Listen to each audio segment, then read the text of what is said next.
I pledge allegiance to the flag of the United States of America and to the republic for which it stands, one nation, under God, indivisible, with liberty and justice for all.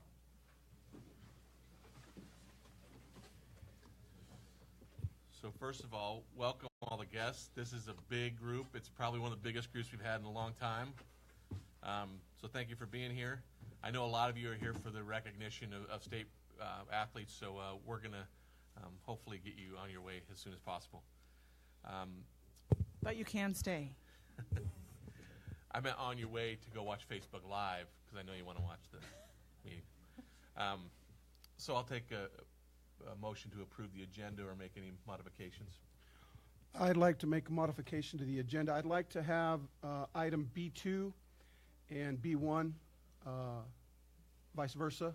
We can do the recognition of outstanding achievement of students and or staff and do the public comment after that. Is that a motion? I motion yes.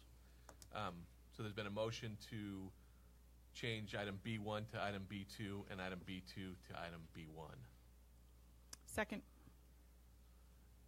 Oh, I'm sorry. Is that right? Well, if you don't have any other additions to the motion. Oh, I'm sorry. Yes, I have more discussion. Additions. Oh. Okay. So do you want to, this is when you would amend the motion. Okay, then I amend. I'm sorry, I'm new. I still don't have all this down. I would like to pull C1-4 from the required approvals and make that C2. And then when we get there, I have some questions on C1-5 and the meeting minutes that are not imperative at this time. But no recommendation to change the agenda for that? Correct. Okay, so there's been a motion that I mentioned earlier. There's been an amendment to the motion to pull item C1-4 from required approvals and add it as C2, which would move C2 down to C3. Superintendent comments, correct? Okay. Any other discussion on that? I second the amended motion. Can he? Sure. Do I have to be the seconder? But I'm the amender. You amended it, so he seconded. That's okay. Okay, great. All in favor? Aye. Aye. Opposed? Motion carries 3-0. That was interesting. Okay, so now we'll have to refresh our screen.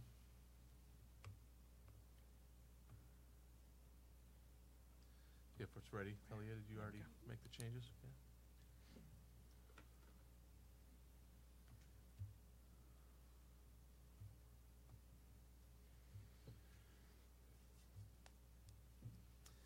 And we'll move on to item B1, recognition of outstanding achievement of students and staff. And so we have several things we want to recognize at this meeting. I guess I'll just talk about them first, and then we'll go up front and we'll start handing out some awards. But the first one this year, the CWAC chose Roman Perneda as Coach of the Year for boys basketball in his first year varsity basketball. Congratulations, Roman. We also had several OHS boys state wrestlers go. I always want to mention in here the wrestlers who went. Chris Mello ended up with the state championship. Good job, Chris. Isaiah Perez, also state champion. Can we have you stand if you're here? Can we have you stand? You'll be all coming up in front Right. in a minute too. Right. Yes, thank you.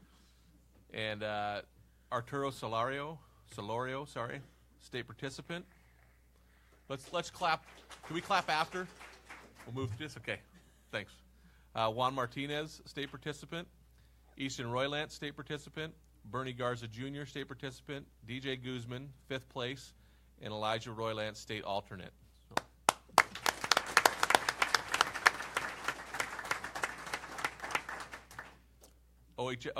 I think also, I believe, 5th place at state for the team, right? Is that right, Rudy? All right, good job. For the girls, OHS girls state wrestling team, Emily Mendez, 4th place. Is Emily here? There she is. Mercedes Gonzalez, state alternate. Jackie Peguero. Okay, state participant. Leslie Rodriguez, state participant. Elizabeth Giles, state participant. Caitlin Goodman, state participant. And Victoria Rodriguez, 8th place.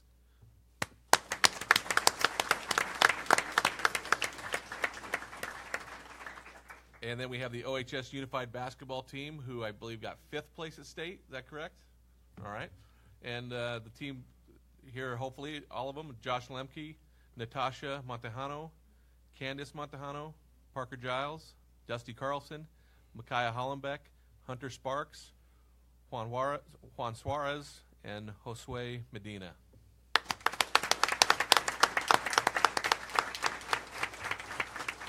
So I'm going to be going up with everyone's certificates, and I'll call on each team at one at a time, and then I'll ask any coaches if they'll say a few words. So we'll meet up front. Board.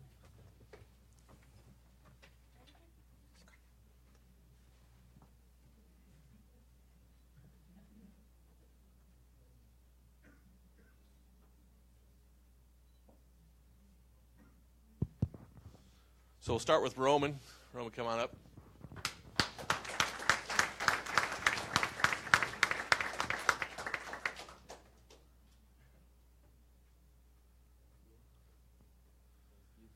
Congratulations. And there's definitely going to be a speech expected, I'm sure, from you. So. All right now? We're after everybody. First and foremost, I want to thank everybody in the school district for, allowing a young coach to take over. A lot had happened beforehand.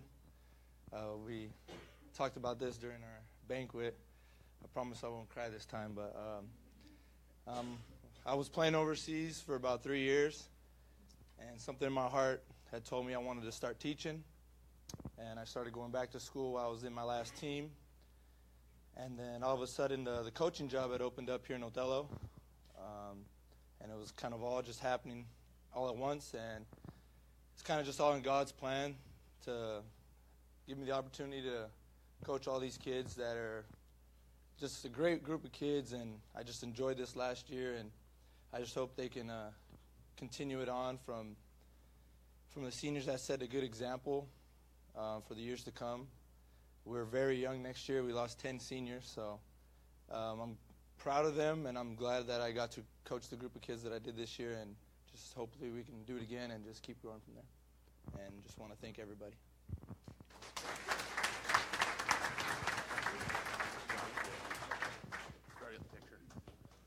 Okay, so where I got that photo. I'm going to be calling up the wrestlers one at a time. So, thanks, Chris Mello first. Good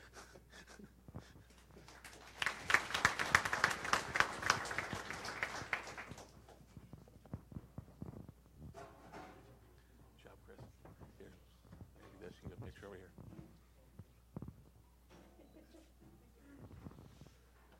Isaiah Perez.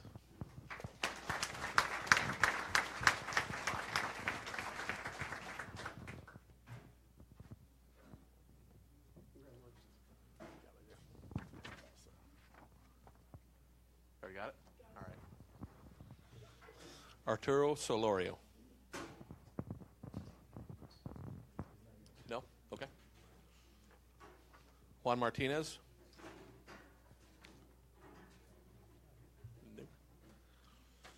Easton Roylance. Easton here? Nope. Bernie Garza Jr. Is anyone else here? The DJ here? DJ? DJ Guzman, all right.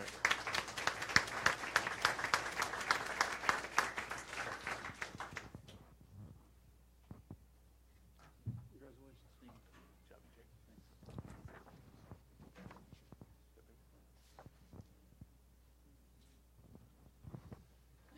And Elijah Roylance. Elijah here? Okay. All right, Emily Mendez.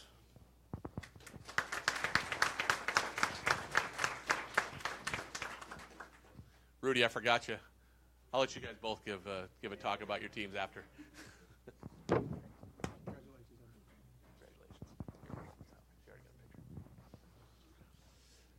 Mercedes Gonzalez.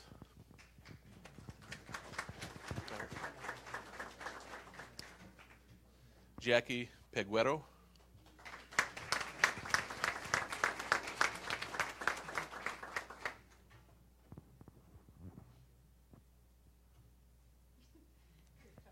Congratulations. Good job. Leslie Rodriguez.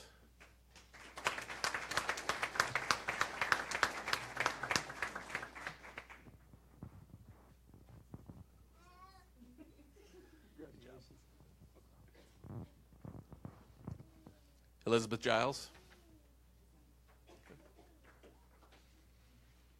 Caitlin Goodman.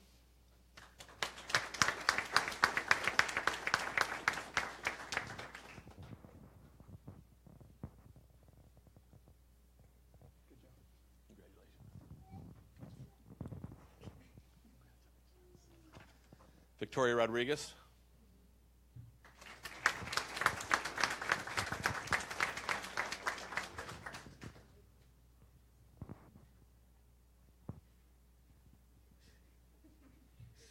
Good job. All right, now, coaches, you can come up and talk about your teams. Might as well come up together since I went through both teams.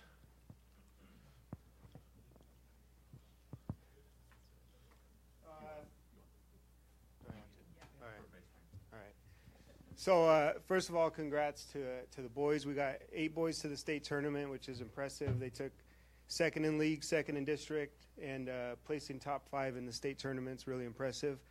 So kudos to them. Thank you to my coaching staff, everybody that helped, to the parents, fans, community, and the district support. So good job, boys.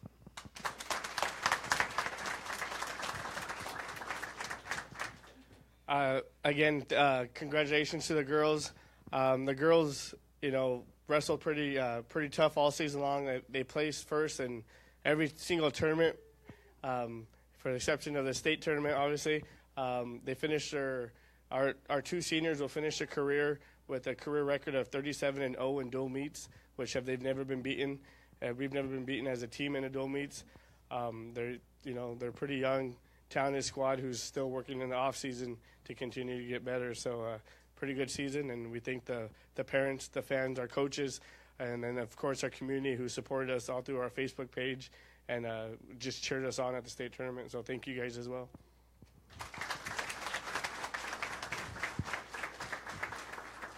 Okay, and I'm going to name off the players for the Unified Basketball program now. So start with Josh Lemke. And if everyone can come up this side.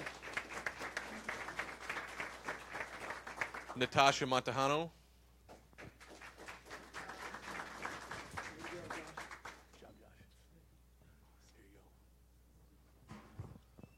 Natasha not here? Or there she is. Good. Candace Montejano.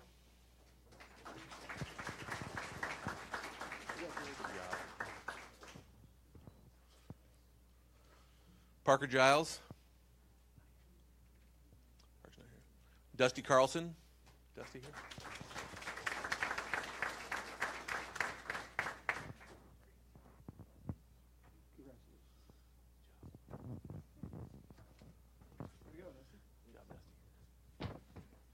Micaiah Hollenbeck.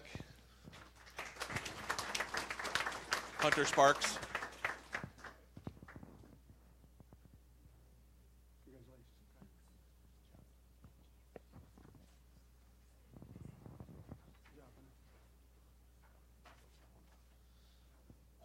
Juan Suarez.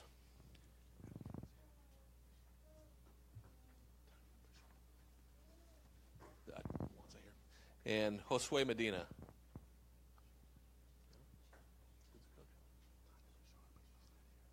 Okay. And I guess the coach isn't here, so does anyone else want to speak for him? Pam, all right. Okay. Othello Dream Team, you guys. Hey, big shout out to the Othello School District. This is our 5th year having a unified sports team. And I don't know if you guys know what unified is, but it's this combination of athletes and partners, so students with and without disabilities. And I'm excited to say that, yes, we have a unified sports teams, but starting next year, we are also going to become a unified champion high school. We'll be the first one in Washington State, so pretty darn cool. Thank you. Thank you, guys. Thank you. And thank you all for representing Othello so well. And good luck next year.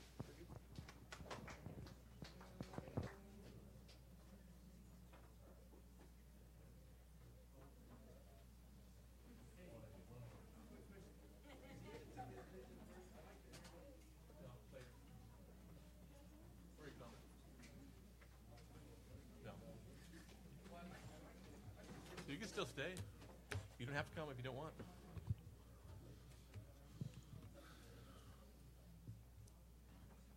Okay, so we're going to move on to, well, we'll give her a chance to sneak out, You need to move unless you your want to stay. Move your mic so they can hear it. Is it? Yeah, it seems a little bit low today. It does. Okay, we're going to move on to item C2, public comment now. B. C, B2. sorry, B2. Thank you, Jen.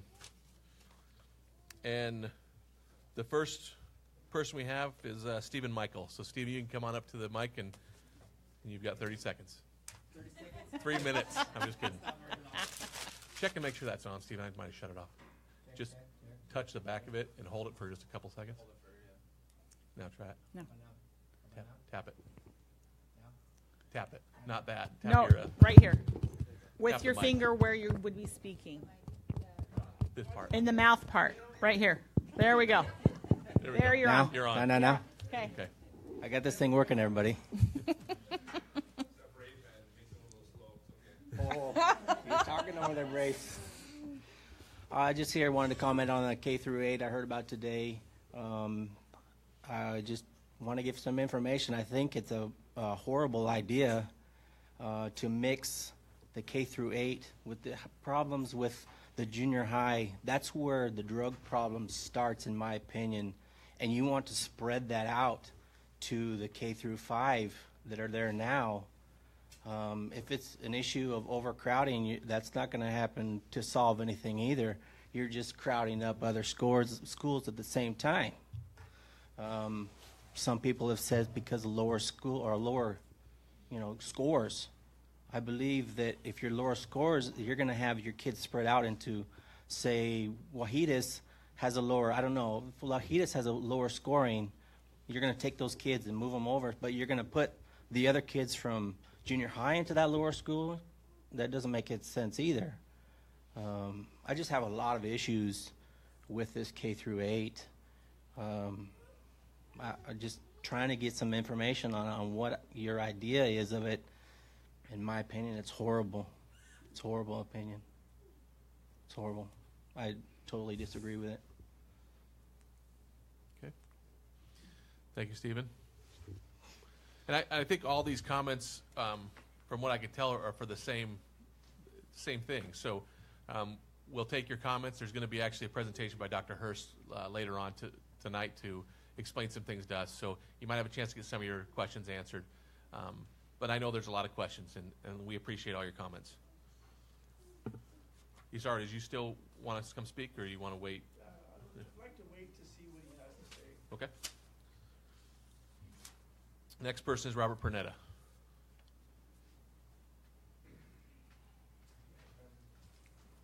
I'm taking my hat off so I'm not slow. So my name is Robert Pernetta, and I had the pleasure of listening to Dr. Hurst's presentation, so I know a little bit more than the public does. I spent all day today talking to my friends, especially on Facebook, about this, and my take is, I'm an educator and I'm a father. I have 6 kids. They're all young. My youngest will be a 2nd grader next year. And I support Dr. Hurst. He came with the vision. He told us the vision before he got hired. And there's a lot of teachers who are going to leave. And my response to that is that's their choice. They don't want to be on the boat, then they can leave. And unfortunately, I've had conversations with some parents that say, I don't want my kid in the school. And unfortunately, that's their prerogative. They can home teach. I have a friend who has a kid now in Connell. I have a friend that might take their kid to Warden. Change is hard, but as an educator, I've seen the scores, and there is research base saying that this can work. I think Dr. Hurst has a vision, and part of that vision is community input, teacher input. He's not going to make this decision by himself, and this is what I signed up for. I back Dr. Hurst. He has a vision. A lot of people think it's going to fail. I don't think it's going to fail. I'm on his boat, and I think that there's a lot of questions that need to be answered.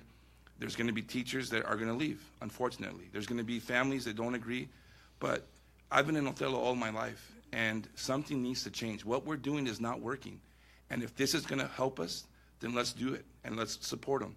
And I'm here to back them up. I'm here to back up my administration. I'm proud to be a teacher, and I know that this is going to work. And I've been very critical of you guys, the board. I have. And I'm not ashamed to say it. I've been critical of some teachers of mine. I've been critical of administration I've worked with the past 10 years. I'm not critical of this situation. I think that the board, if they're on board, is making a good decision.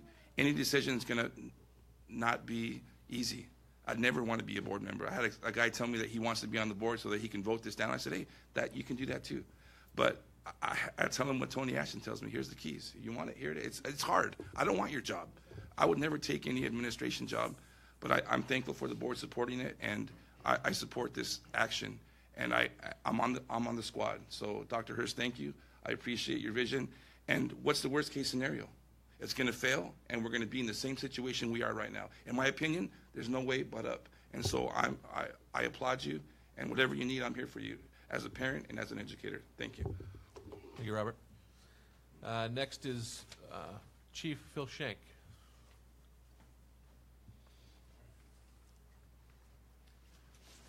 Mr. President, Board, thank you. I want to take this time to say thank you to the Board and to Dr. Hurst. I support this. I've talked to people, as Mr. Pernetta has, all day today. I've heard a lot of, concerns. I've heard a lot of people, that are scared. The biggest issue I see is change. Change is hard. But as a parent with 2 kids in the school system here and coming from another school district where I've seen things done different ways, we're not successful here, and we need to change this. When I look at the rating systems of schools, the ranking systems of schools across our state, and I see one of the more common ranking systems right now shows Othello with college readiness at a 6 out of 100. And I look at other schools that are all around us, and they're up in the 30s. You get over onto the west side, they're in the 50s, 60s, 70s, and we're a 6. And that's the education system that I've chose to keep my kids in. But I don't choose to just leave it the way it is and say it's good enough. It has to change. It has to get better. Now, I think, being the police chief and working with my SROs and my officers, my SRO and my officers that are working in the schools, I'm pretty aware of the problems that we see with bullying. That's always been a priority to me. And I look back, every one of us can give a middle school, junior high story of how sucky it was when we were in junior high. Junior high sucked for every one of us. I think I was in 5th grade when I had a knife put to my throat on a school bus. Now, bullying is an issue everywhere. I actually think this K-8 move will improve that situation significantly. Where currently we've got administration at the middle school where they've got 6, 7, and 8, and they may have 15 or 20 problem kids that they're dealing with intensely every day at that school. What that does is it's taking all the attention away from the good kids. Now, if you move it and you spread those out, so there's 2, 3, maybe 4 spread out through the entire schools within Othello, I think those principals are going to be able to manage it much better. But they're also going to know those kids. Because going K-8, they're going to have had them as kindergartners. They're going to have them as 1st grade, 2nd, on up. And that's going to make an improvement. Now, in the school district that I worked with before I came here, we had discipline problems, and we studied those to try to figure out where our DARE officer, where our grade officer, where our SROs, where our school security needed to be. And what we identified every single time was we saw this huge increase between 6th grade, 5th grade, 6th grade, 7th grade, where we saw, especially 6th grade to 7th grade, a 700% increase in gang-related disciplinary referrals. We saw at least that in the drug stuff. Now, part of that problem is they're all condensed right there. I mean, some of the issues that we're having in our middle school right now, I believe very much is because they're all focused right there. Spread them out with administrators that can actually deal with it. I think not only are we going to fix that learning growth and keep that momentum going that they started with, but we're also going to deal with the discipline, and the safety of our kids is what's most important to me. But, and the education. I want my kids to come out of the school with a good education. And if we continue with what we're doing right now, that 6 out of 100 as college readiness is not good enough for me. K-8 may make the difference. I'm willing to try it because what we're doing doesn't work. Thank you, Chief. Lindsay Prowse.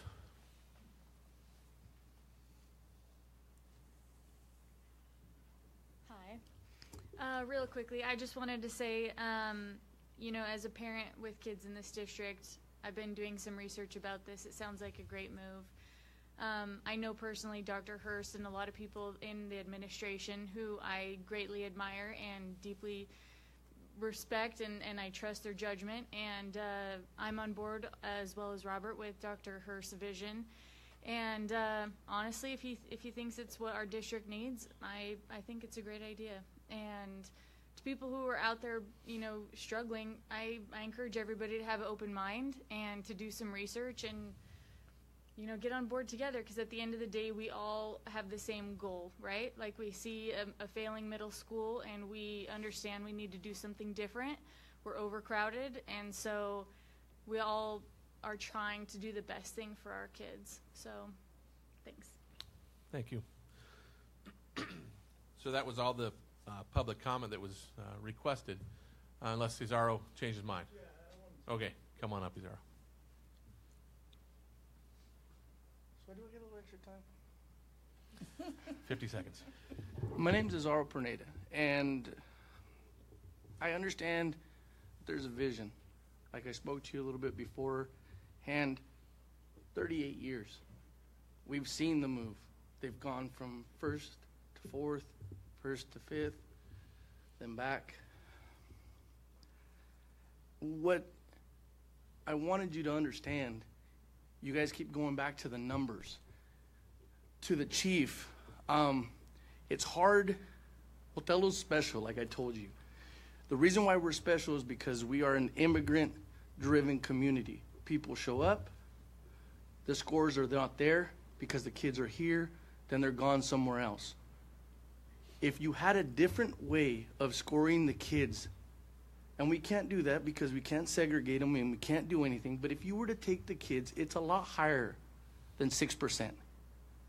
We have a very good school district.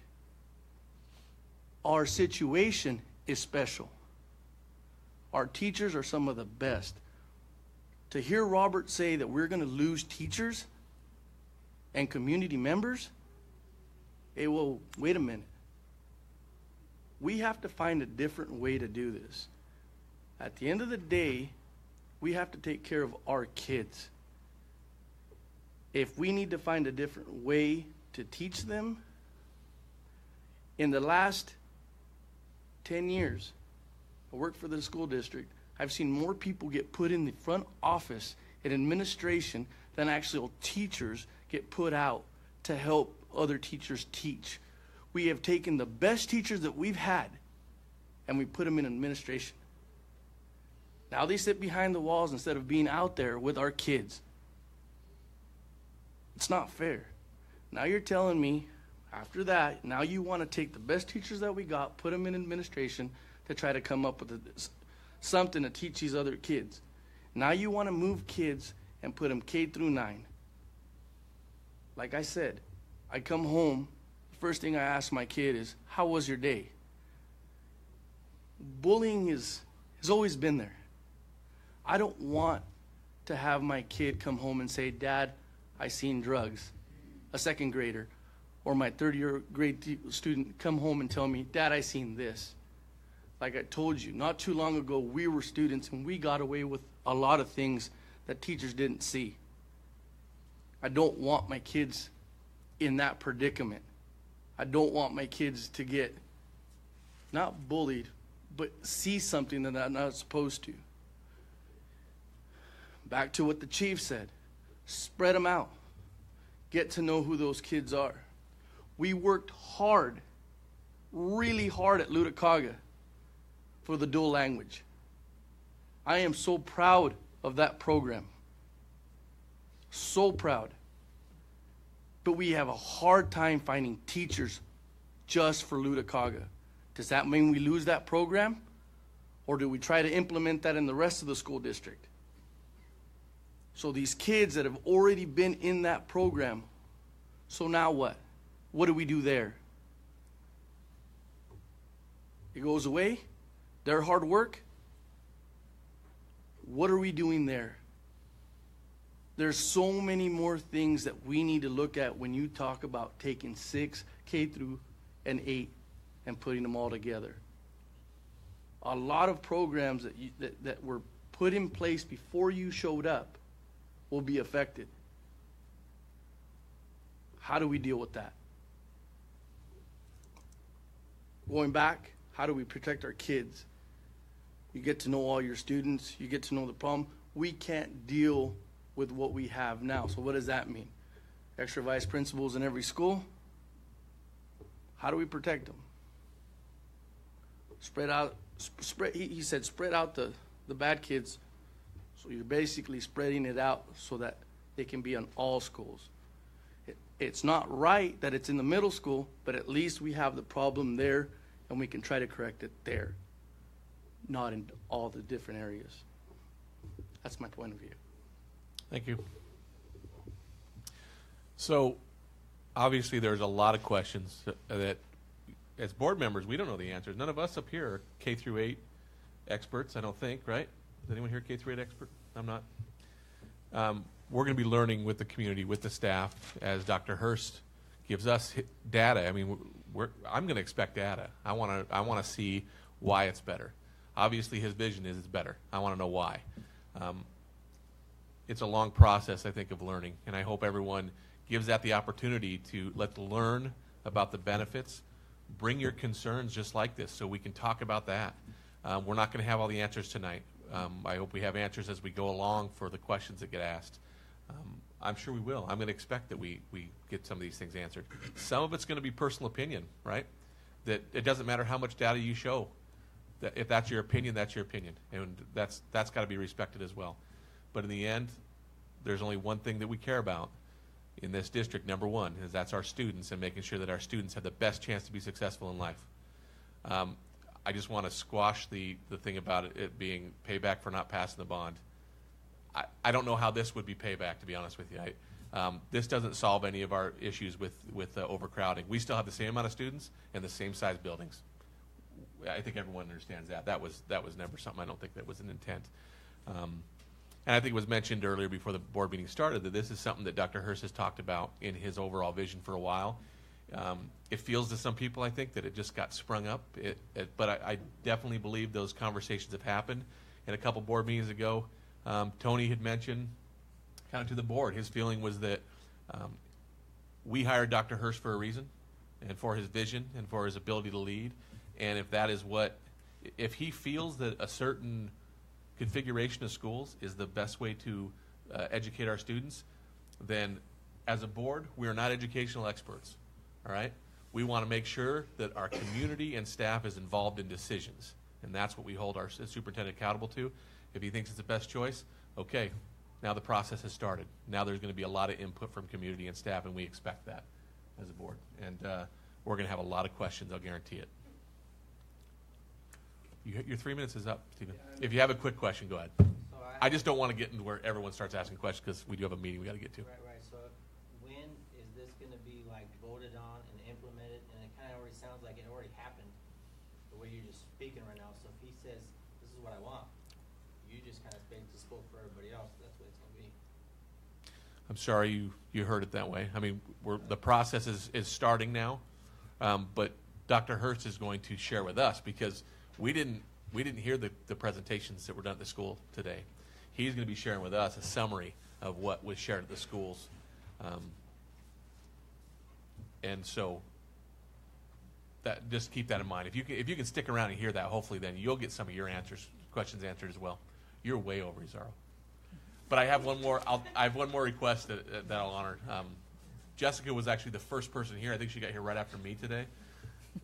Now she really wants to speak, so I'll let her. Drive home and drive back. Okay, guys, couple things. What is the length of the data that you have put together, Dr. Hurst, on this, that this has been implemented? Is it 5 years, 10 years, 20 years worth of data. The psychological effect on these children. There is the way kindergartners are and elementary as opposed to middle school. It is a significant difference. In middle school, there's a psychological, physical, chemical transition going on with these children. And we cannot necessarily infiltrate the elementary's very young, impressionable minds with the effects of this middle school transition. The other thing that concerns me is, one of the things that's been brought up before is the drug and gang issue. The reason why I see that it is only mostly starts in the middle school is because of part of this transition period, and it just carries over into high school. Who's to say that it won't trickle down into these elementary kids? If it goes one way, it sure in hell can go the other way. And that's going to broaden and expand that filth into our elementary kids. And that is a very strong fact that just cannot be ignored. Psychological, physical, safety, elementary versus middle school versus high school. It carries over, it can carry down. And that's it. Thank you. Okay. We will be discussing it later. So thank you again for all your comments. And we're going to move on to item B3, board member reports. Izara, you can talk to me later. Call me. Question that you, okay, go ahead. When you lay out the data that you reach, I just want to make sure that it's compatible to this community. The chief said west side. Well, the west side is great. Completely different than this community and us. That's all I ask, is that when you use the data that you got, let it be data used from an area that is like this. Not the west side, not California, like this. That is it. Izara, I'm going to ask him also to share the data with how many students actually migrate now, because I think you're going to be surprised by that. Please do. Okay. Board member reports. So it's funny that board member reports really seem very minor now. Like we want to just get through these and get on, right? But Jen, we're going to start with you with the legislative report. Legislative session ended, yay. But Like for real. for real, it actually, When was the last time that happened? I know, it's kind of shocking. It's been a lot of years. Totally shocking. That it ended when it was supposed to. Right. And I just really think that, yeah, you're right. There's not really a lot of, I mean, it affects us dramatically, but I expect a really big report at the next board meeting of that. that's in April, right? Okay, perfect. Okay. So we have to give Jen a pass. She worked her tail off this weekend for the Sandhill Crane Festival, and I know that just even probably getting a chance to look at the agenda was difficult for her. So we're going to move on to this is just a continued discussion regarding future facility needs. Now, this is something that we just didn't want it to not have it on in our board reports. I don't know if there's more to add. I mean, obviously, in my opinion, the K through 8 discussion, it kind of makes me go, okay, wait, because now what are we going to talk about? We have a lot to hear about first. But are there any comments? Yes, but at the same time, we're still having school next year, and we're still drastically overcrowded. So my question is, have we ordered portables? Is there a plan for portables? We can't just keep going where we're at, even for next year, whether we have K-8 in 2019-20 or not. I would like to have answers. Do we have answers for that? I don't. I think we can get those answers. I know we've started the conversations with Dr. Boda and myself about next year and overcrowding and how many portables we need, but we can get that information to you. So we haven't ordered any, Not to my knowledge. No. and you're still discussing how many. Yes. Is there still time to order them and to have them delivered and put in the right places in time? I know that we started too late last year. I just don't want that to happen again. Right. So historically, so starting tomorrow, Thursday, and this Saturday is Kindergarten Roundup. Historically, projections for the following year have not been made until the end of Kindergarten Roundup. Kindergarten Roundup gives us a precise number of how many new kindergartners we're going to get. And so every year in the past, student projections are made the week following Kindergarten Roundup, which will be next week. Okay? I guess I can see that perspective, but that's only one grade, and we already have 12 that are overcrowded. So I'm kind of surprised that there hasn't been other decisions already made yet, I guess. Okay. So as soon as you have that, please share that. One of the things I'd like to bring up, I just noticed this the other day. I don't know if the board had seen it. And I know sometimes the board gets criticized for buying churches, but there is a church available? That church that's for sale. I mean, when you think about cost per square foot, it's less than a third of what it costs us to build a square foot. One thing that I thought about, Dr. Hurst was aware of it. I think they actually were going to look at it, but one of my thoughts was, we have, as our preschool program's expanding, and we do have, is it ECAP it's called? Yes. Right now at Luticaga. And at Scootney. Don't we have 2 at Luticaga and 2 at Scootney? ECAP is only at Luticaga. Our district preschool is at Scootney. Okay, thank you. So 2 portables, 2 rooms, 1 portable at both schools for preschool. Okay, thank you.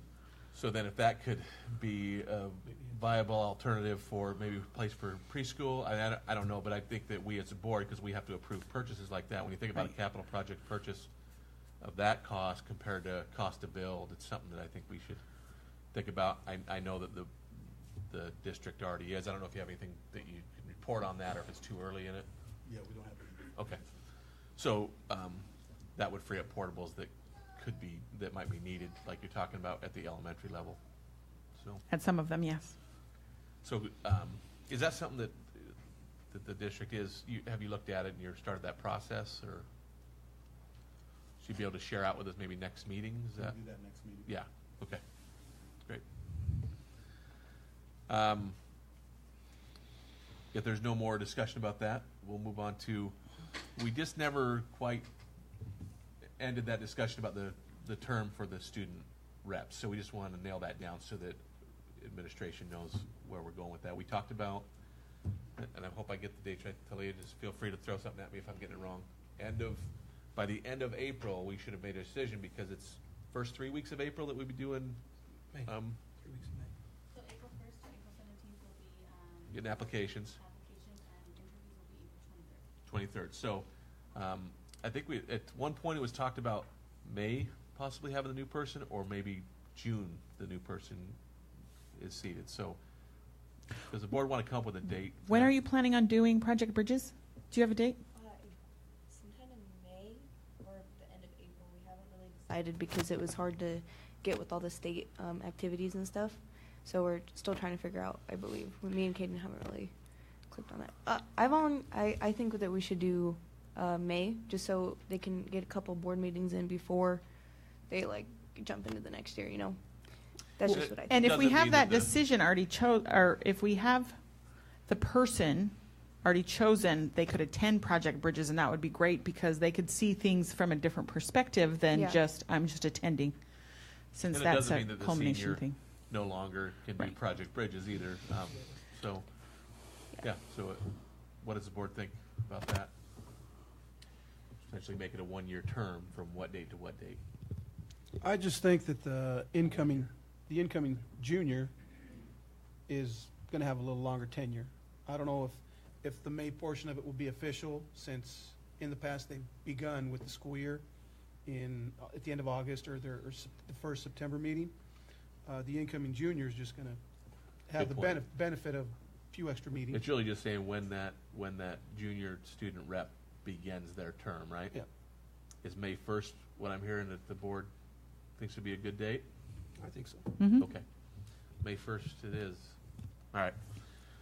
The next item is just a reminder. I know, Jen, this will be your first year doing this, filing the F1. Are you familiar with the F1 They process? keep sending me email reminders, yes. Okay, so just a reminder to everyone, the F1 is due 16th, I believe, of April. It has to be. Something around there, in? yeah. Okay. And the last one, so I thought this was going to be the biggest discussion we'd have. So first it was like the bond failed, what are we going to do? And then this whole idea of safe schools kind of overtook that, and now there's a lot of stuff going on right now, right? So, but I still think this is on the table, obviously, and I wanted to kind of get an idea of what the board's thoughts were from the Safe Schools Forum that we had 2 Mondays ago. I thought it was great that we had so much public comment, a variety of public comment, pros and cons and all kinds of different things. I know that guns were a very vocal discussion. I thought that was very interesting. Okay. I think, Mike? No, I appreciated the input. I thought the event was well attended. But as with any topic that is debated, opinions varied. And as I listened, and the more I look at what's going on at a national level and the discussions that are being had through politicians, through different school districts, I'm still myself trying to research a little better. I have had conversations with my daughter, who's a senior, whose opinion varied from the young ladies that spoke at the forum. And it's interesting to me to just to hear the different perspectives. And one thought that comes to my mind is if students feel this divided, it's no wonder parents feel this divided. But I definitely think Mr. Prunetta said he'd never take this position. Well, I signed up, and it's one of those deals where you just put on your big boy pants, and it's a variety of issues that we can't shy away from. They're there. We have to deal with them. Some decisions are going to be uncomfortable. Some decisions are going to be looked at as pushed upon people. I can guarantee you that that's not the case. From this board, I know we've tried to be as transparent as possible. And with every issue, I think we'll continue to do that. So the forum, I think, was a good start to the dialogue. And once I think we start to settle some of these things that are occurring, I don't want to call them fires because they're not. There's things that are going on everywhere, so it's not specific to Othello. But I think the conversation still needs to continue. I know that a lot of the folks that were on the panel and spoke said that it started at home, what we do with our kids, how involved we are, and all these other things. And it's all great ideas, great opinions, but definitely it's a conversation that still needs to be continued having every day. I know it's made my conversation with my daughter a lot more.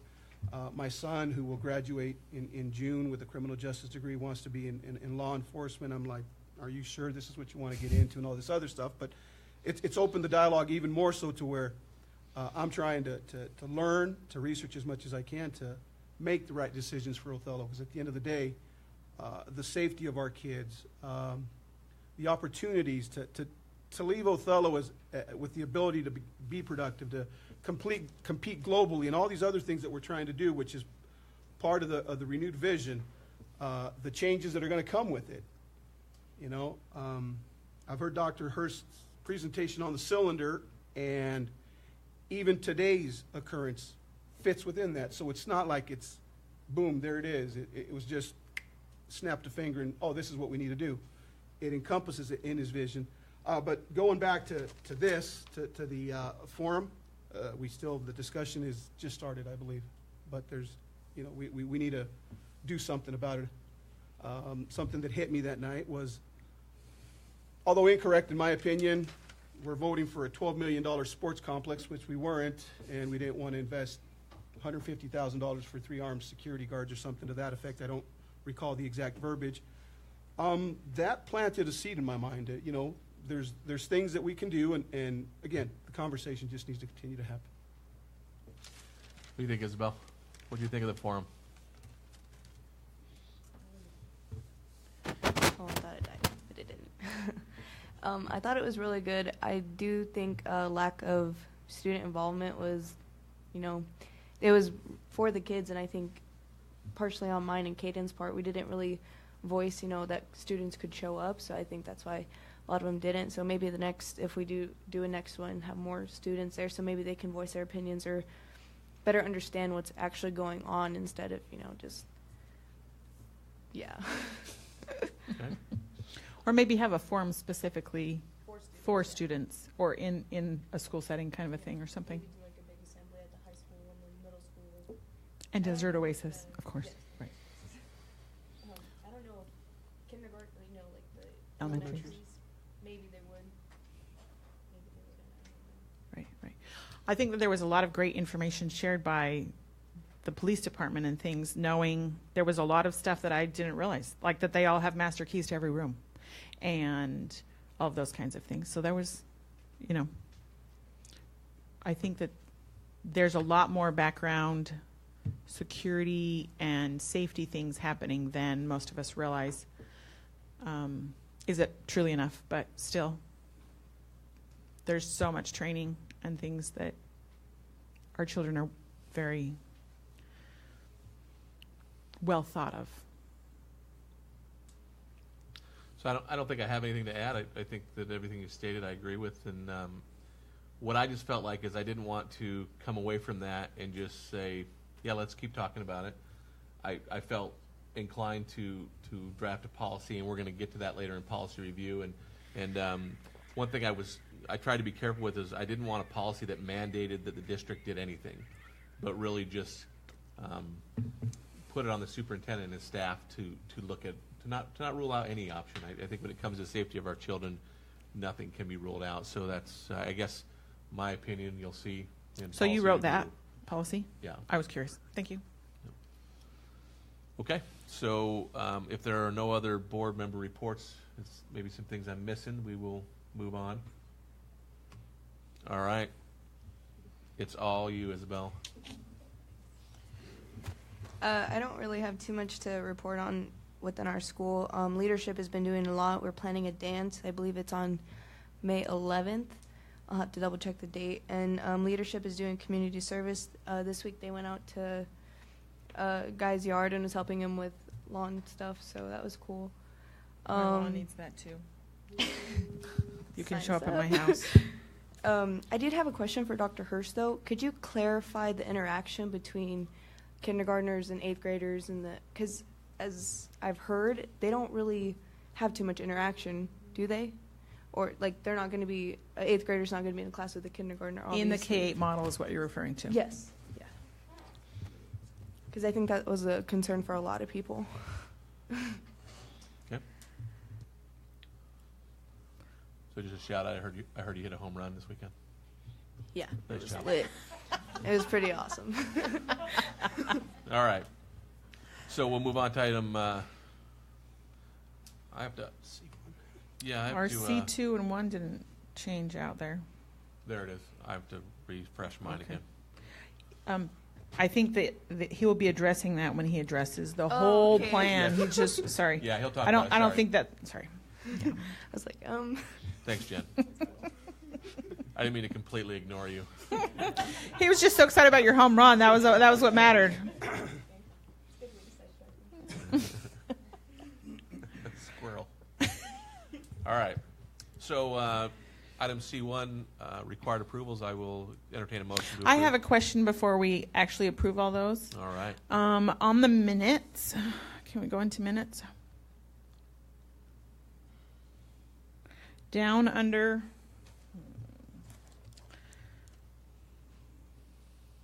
D1.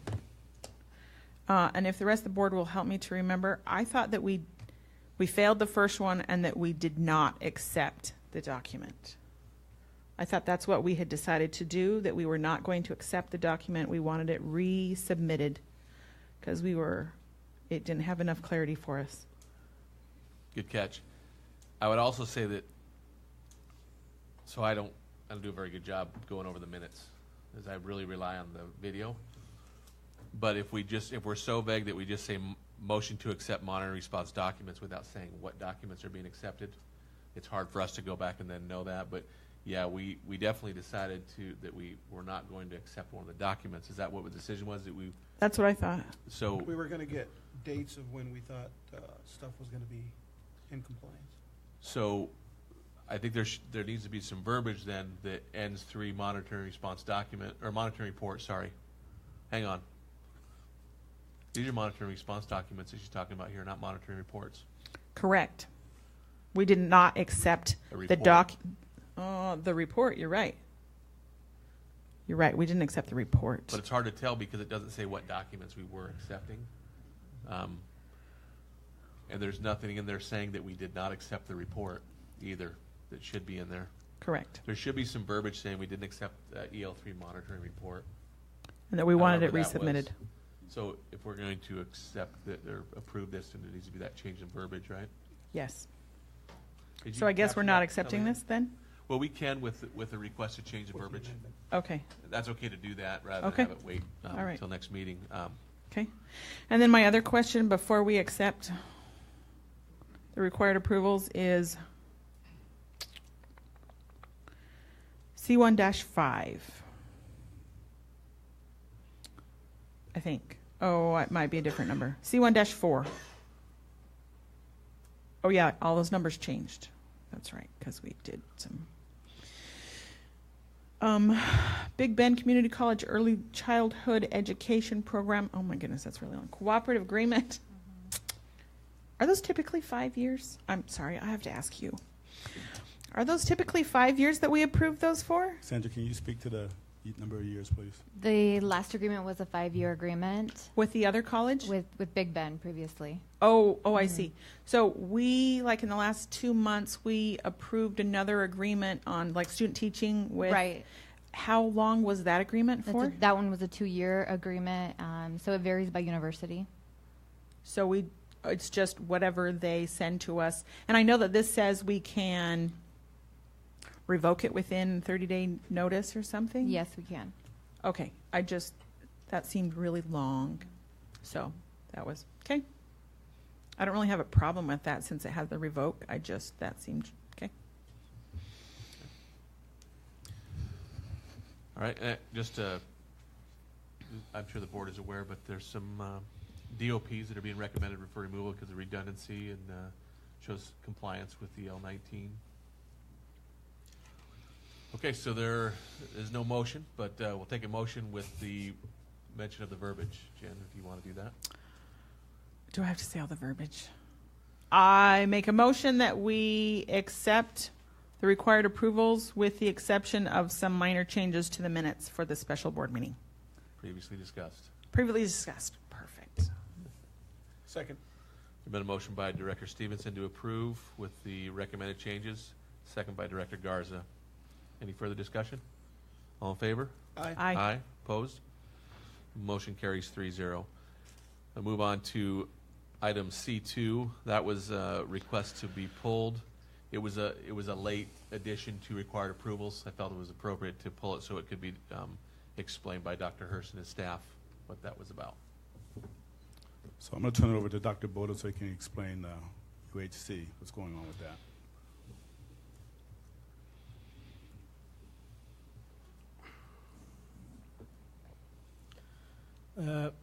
Excuse me. So this past summer, there was an oversight with our employee who coordinates benefits. I should start by saying that when an employee separates from the Othello School District, they have 1 additional month of health insurance. 4 employees ended employment on the 30th of June, and they should have had health insurance through the end of July. 1 additional employee ended employment at the end of July, and their medical coverage should have extended through the end of August. And 41 employees ended employment at the end of August, and they should have had medical coverage through the end of September. However, due to this oversight, the medical insurance provider, UHC, was never notified that those individuals left. Consequently, they remained on the policy through October 31st when we ended medical insurance through UHC. However, their premiums were not paid because they had separated employment. We were then billed for those missing premiums. UHC has a policy that they offer a 60-day grace period. If you notify them of an employee leaving employment within 60 days, they waive those additional premiums from the date that they should have ended on. However, they do not consider a group termination to be that notification, and therefore they will not do that for these individuals. Therefore, they have billed us for the missing premiums that were not paid, and they have stated that if payment is made by the end of March, by March 30th, they will reduce the amount owed by $5,000. So instead of 36,000 and change, we're paying 30,000. 31,000. 31 and change. Yes, ma'am. What I would like to know is was this? How do I say this without specific names? Did this happen because of the GINA transition? No, ma'am. This happened prior to that. Okay. Was this a GINA mistake? No, ma'am. Someone else? Yes. And UHC is the one that caught this. We did not. No, there has been a dispute between OSD and UHC. They are the ones that persisted in billing us. You could say that they caught it, yes. We did dispute it, however. And you've been disputing it since October 31st until now, and now we're just finally seeing it? No. I have not been disputing it. The individual responsible has, yes. When was it brought to your attention? Approximately 2 weeks ago. Oh, my. Is this person still employed? Yes, ma'am. Is this the first time a mistake like this size, a mistake like this has happened? To your knowledge? To my knowledge, yes, of this size, yes. When you say of this size, that sounds really scary. So, Jen, one thing we want to be careful of is I know, I don't want to throw anything personnel out, issues. right? Yeah, This is obviously, well, very unfortunate, I guess is the word you used. It's, this isn't our money to have to spend like this. The only reason that I feel like this has to be done tonight is because we stand to save $5,000 at least. But I expect that this won't happen again, and I'm sure that Dr. Hurst is taking whatever means necessary to make sure that's going to happen. Okay. It's not a comfortable thing to have to talk about for anyone involved here, and so anyway, is there any more comments or questions by the board regarding this?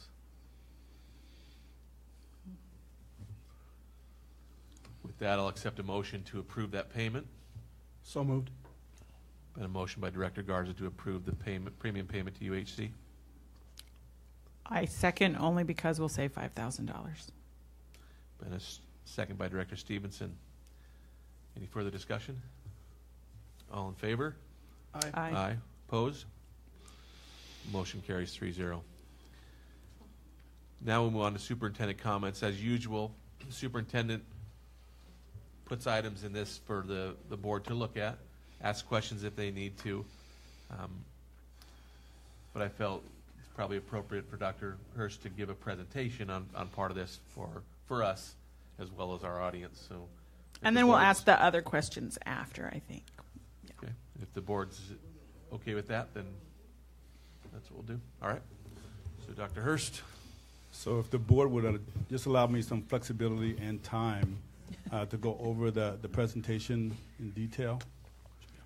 What I would first like to do is just call the audiences and the board's attention to the presentation. There is a video. You may have seen the video, but I think it's certainly worth sharing because there's key messages in there from me, the superintendent, and then also from administrators across the district. And what you'll hear from me is a heartfelt message about our current reality, where we are in the district. And then you'll hear some messages also from some administrators, some principals about current reality at the school sites, but also the ideal state as we describe it, meaning where do we want to be as a district for our students. I'll come back, you'll hear me say a message, and then there's one more 2-minute video after this, and then I'm going to come up and stand and speak to the board of directors.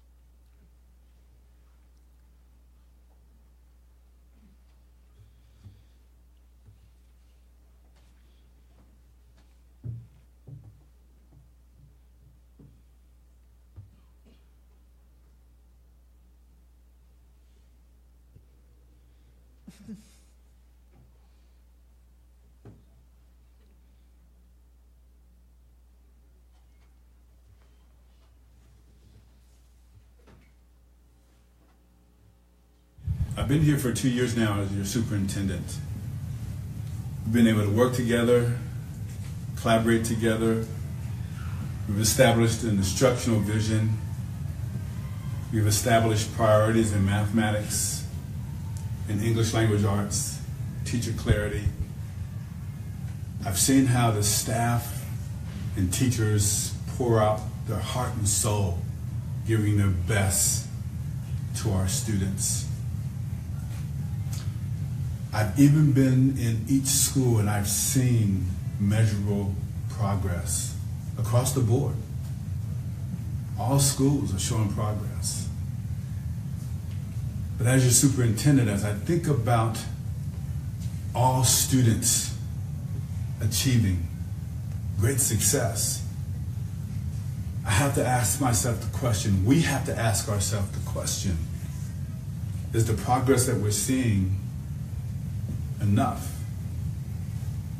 And if the students are the reason why we're doing the things that we're doing in the first place, if we really let that sit in, we have to ask ourselves some tough questions about our system.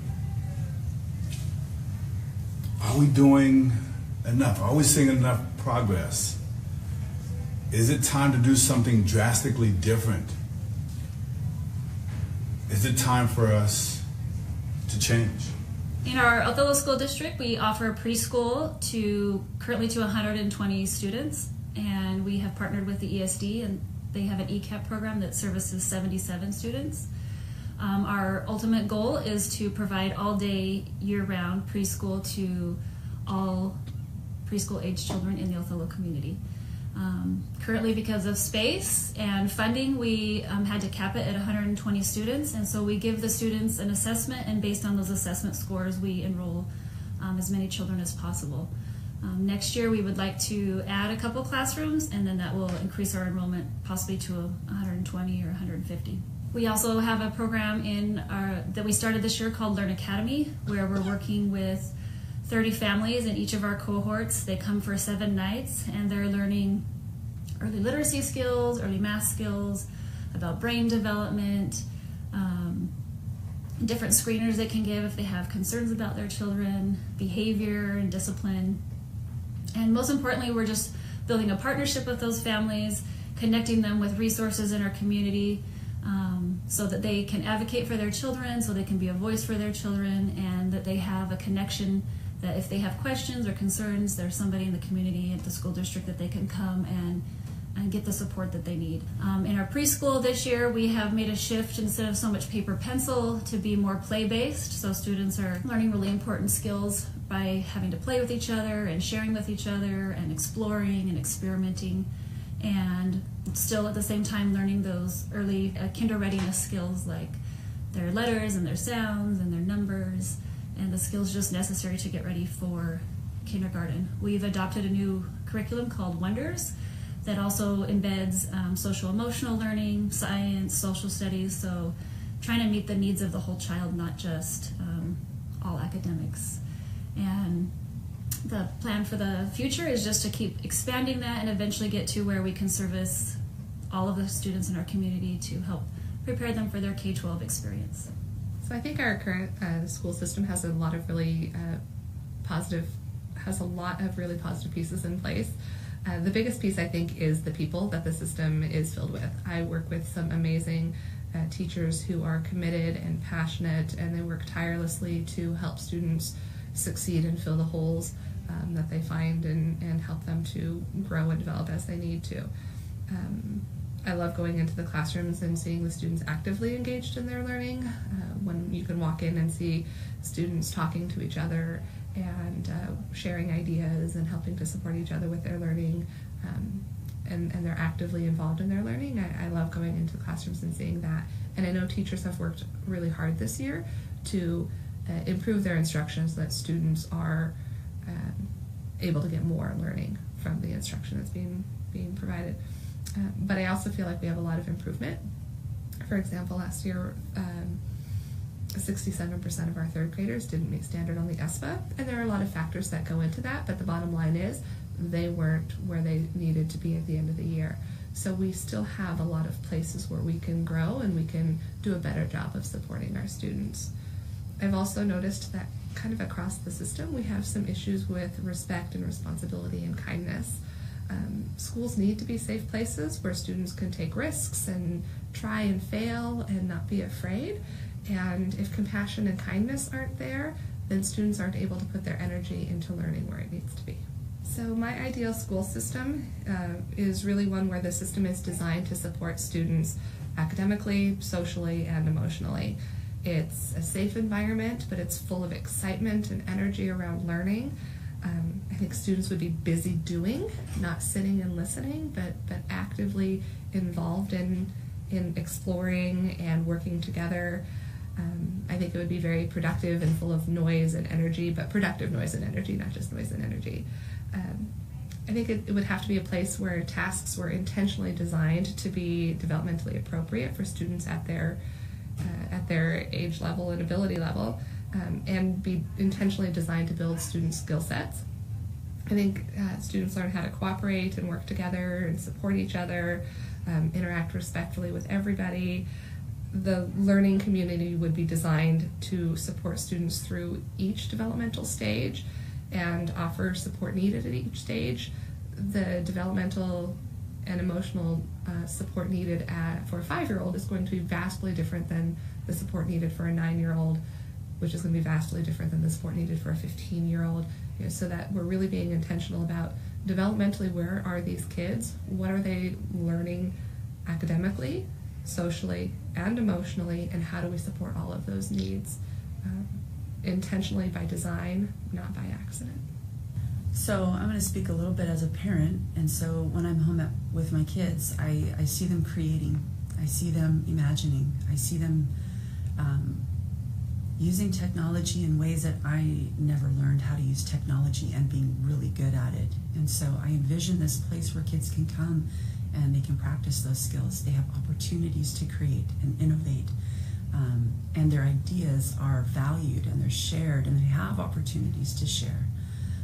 And more than that, they have a fighting chance of competing with other kids in our state, with kids locally down in Tri-Cities, in Moses Lake, in Spokane, and then this idea of being able to compete globally, and not that they necessarily have to leave Othello, but that they have an opportunity for different chances in life to just become what they want to become.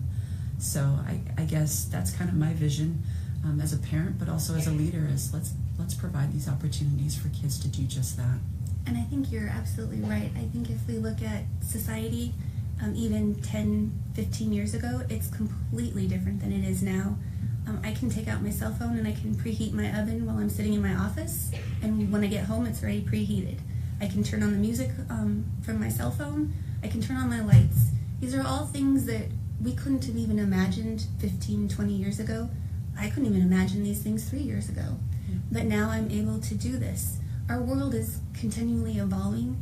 We need to be able to prepare our students not only to think of things that we've never thought imaginable, but be able to prepare them so that they can take the steps in order to conceive it, figure out how to make it happen, and then implement it. Not only individually, but you're right, globally. They need to be able to talk to people in different countries. They need to be able to communicate and get ideas and resources back and forth, not just, well, I wonder what my neighbor has, or I wonder what I can do by myself, but really prepare them to collaborate and really communicate effectively and problem solve and really think things through before they go out into the world. This year at McFarland Middle School, we are working on rebuilding. We're working on rebuilding relationships with student and staff, and we're working on rebuilding our systems with instruction. Our vision statement this year for McFarland Middle School is to provide an environment that is developmentally responsive, challenging, empowering, and equitable. In order for this to occur, though, we have to change and evolve our traditional ways with education. We want our students to not only have access to global society and be prepared, but we want them to be the leaders. With respect to our classroom walkthroughs, at this point of the year, we have about 309 classroom walkthroughs with an intentional focus around depth of knowledge and the questions we're using with our students, student-to-student discourse, and use of the actual curriculum, among other things, in that classroom walkthrough tool. And so we're using that feedback, giving it back to our teachers on what the data says, and then just recently we've been able to provide some professional development around student-to-student discourse, and that's how we're using the feedback tool. With respect to math, we have been on a very aggressive and steep implementation curve around entry task quizzes, an intentional focus and implementation around teacher clarity with respect to learning intentions, success criteria, learning progressions, and getting that training out to our teachers and what that could look like in the classroom and how it could positively affect instruction. Very intentional focus around anchor charts and consultation with Janice Heigl. So we're doing as much as we can to support the math here at the middle school because we need to grow, we need to change, and we're doing what we can to get away from this traditional approach and just do what we can to best support our teachers in this work. So if I had to summarize what our administrators said, they really shared that there's a lot of outstanding things happening in our district. However, they also said there's some work to be done. The work that I'm asking us to engage in, STEM, STEAM, integrated units, design thinking, world language for all students. That's hard work. It's transformational work. And I really believe, and if we really think about it, we probably understand and know also that that work is really going to provide our students the skills that they need to succeed in society. One of the most compelling things that was shared by one of the administrators was that our world is ever evolving. And we have an obligation to ensure that our students are equipped with the essential skills so they can compete on the globe. They deserve that. So as hard as this work may seem or appear or may be, I'm asking that we engage in this work together. I've not wavered in my commitment to the community. I love my community, I love my teachers, I love my staff, and I'm here to support us, regardless of how difficult the work may be. I'm just asking that we work together to make it happen for our students. So next, I'm just going to call your attention. There's a 2-minute video. This video you're going to see really addresses why. So why do we need to change our school system for our kids? So if we can just call your attention to this 2-minute clip.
Thank you for indulging.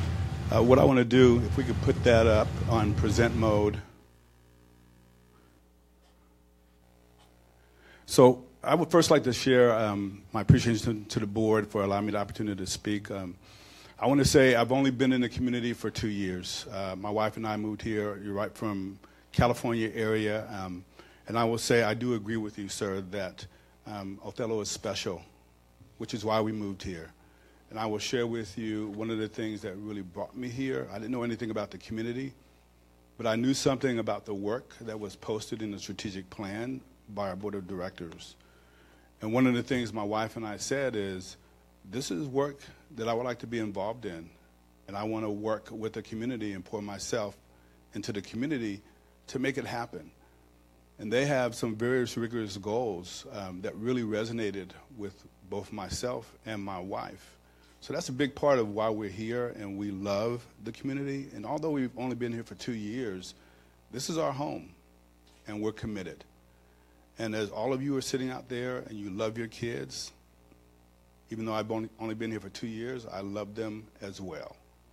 And I have an obligation as a superintendent to treat them like they're my children when they're here and to take care of them. And that's exactly what we're trying to do. I will say that I have a level of expertise, and that expertise is around K through 12 leadership and instruction. And that is 20 years of expertise. And I will say to the board and to all of you and to anyone who's listening, this has been my life's work in education. So if you see me get a little passionate up here, as you do also, sir, or emotional, is because I wholeheartedly believe in the work, and I study hard, I prepare hard. We all work hard together for our kids. With that said, thinking about the literature or the research that someone asked, it spans over a period of 38 years. And it does look at more than or close to 500 districts across the United States. That's what I'm inviting the community to join me in looking at the research. And it is very thorough, and it is research-based, and it is peer-reviewed. So when people say that, it means something. It means it's just not something that is pulled out of somebody's pocket. It means that over a series of almost 40 years, people have poured their lives and soul into this particular research around education. And peer review just simply means that we have had people, experts, that have looked at this research and they have deemed it appropriate. So what I will say is, I only have 20 years of expertise, but I was hired for a reason, and I'll be very honest with you in saying that. I was drawn here because of the goals, because they were rigorous goals. One of the things I will share with you, and I've not really articulated this by ends 1, 2, and 3, but there's goals, and that's what they're called, and I take it very seriously. And I take making sure that your students, your children, reach those goals very seriously. You ask anyone that knows me, they know I give my all to your kids. So what I'm sharing with you is not something I'm just pulling out of my pocket and just saying, let's do this. It's based on a lifetime of work. You're going to see me also in this presentation really talking about collaborating together, joining the conversation, and let's do this work for our kids. I will say, when you look at this data right behind me, you'll see something that stands out. The yellow is 2014-15. The kind of orangish color is 15-16. And the green is 16-17. So let me just spend just a moment on this for a second, because this kind of gives you a current reality of where we are. The yellow bar right here means how many students are meeting standards. So if you can see that from where you're sitting, you can see that's right around the 30% mark. That's good, right?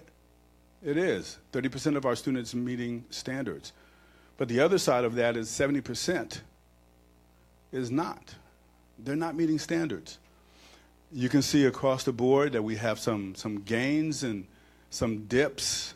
You can see in 2016-17, we have a lot of dips also.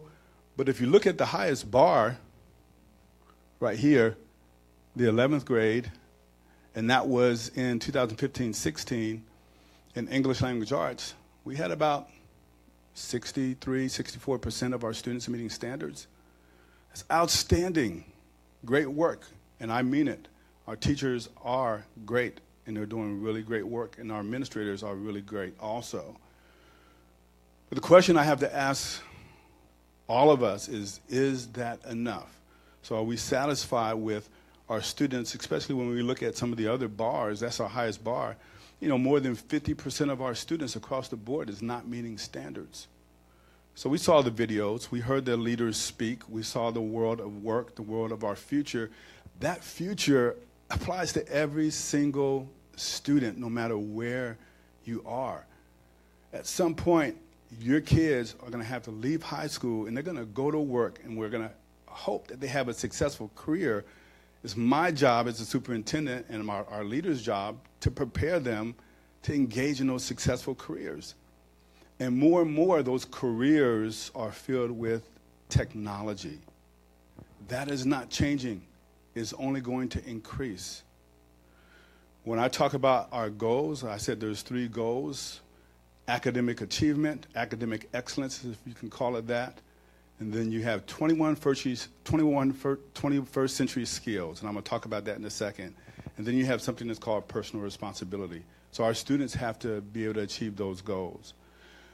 When I go to the next slide, this has been no secret to everyone.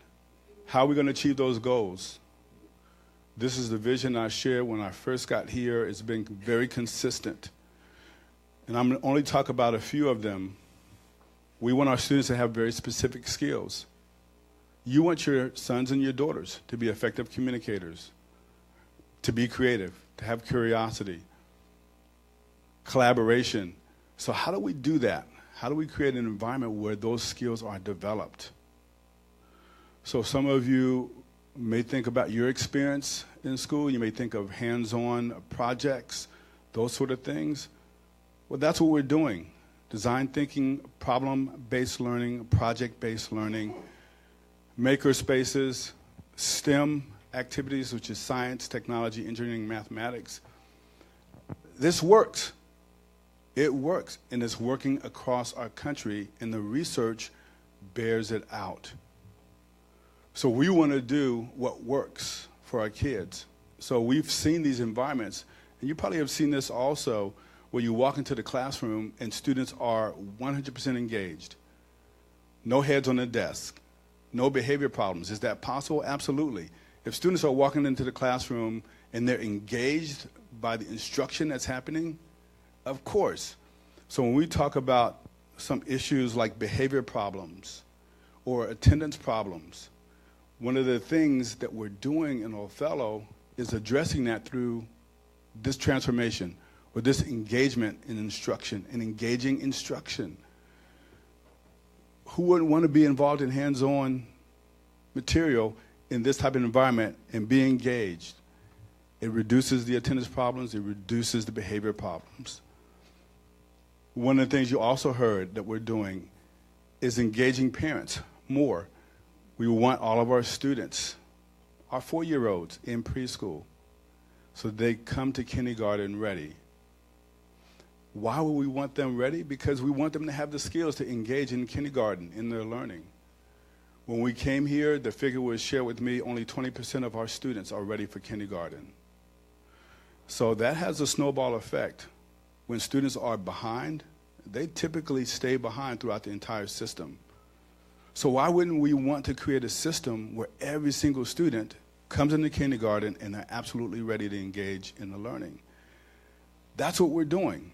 So why are we doing this? Because it works, and the research bears it out. And we're already seeing the successes in this. So what I shared with everyone is, yes, we're doing this because this is the work that's best for our kids. This work is going to provide them with these skills on the left-hand side that everyone sitting here, if you're honest, you would say, yes, we want our kids to have these skills. Who wouldn't want that? So this is the work that we're engaged in. Yeah, we had a honest conversation this morning with all of our teachers. Administrators had this conversation ahead of time. And we said we want to engage in this work right away. We want it to happen now. And why would we want to do that? For your kids, so they can be prepared, so they can reach their goals, so they can achieve success. So, yeah, we're moving in this direction because it's the right thing to do for our kids. The next slide. So this is really what generated a lot of questions, and I'm going to spend some time on this. So the K-8 configuration. As I said, the research that I'm sharing with parents, with community members, with students, with teachers, it's available. It's on the website. We made it very plain, and I can share it with you in just a second where it is. But I encourage you. I want to engage in a conversation. I want you to look at the research, the peer-reviewed research, and see what it says. And let's have a conversation about this. Go to the facts and research on K-8. Go to where it says the advantages.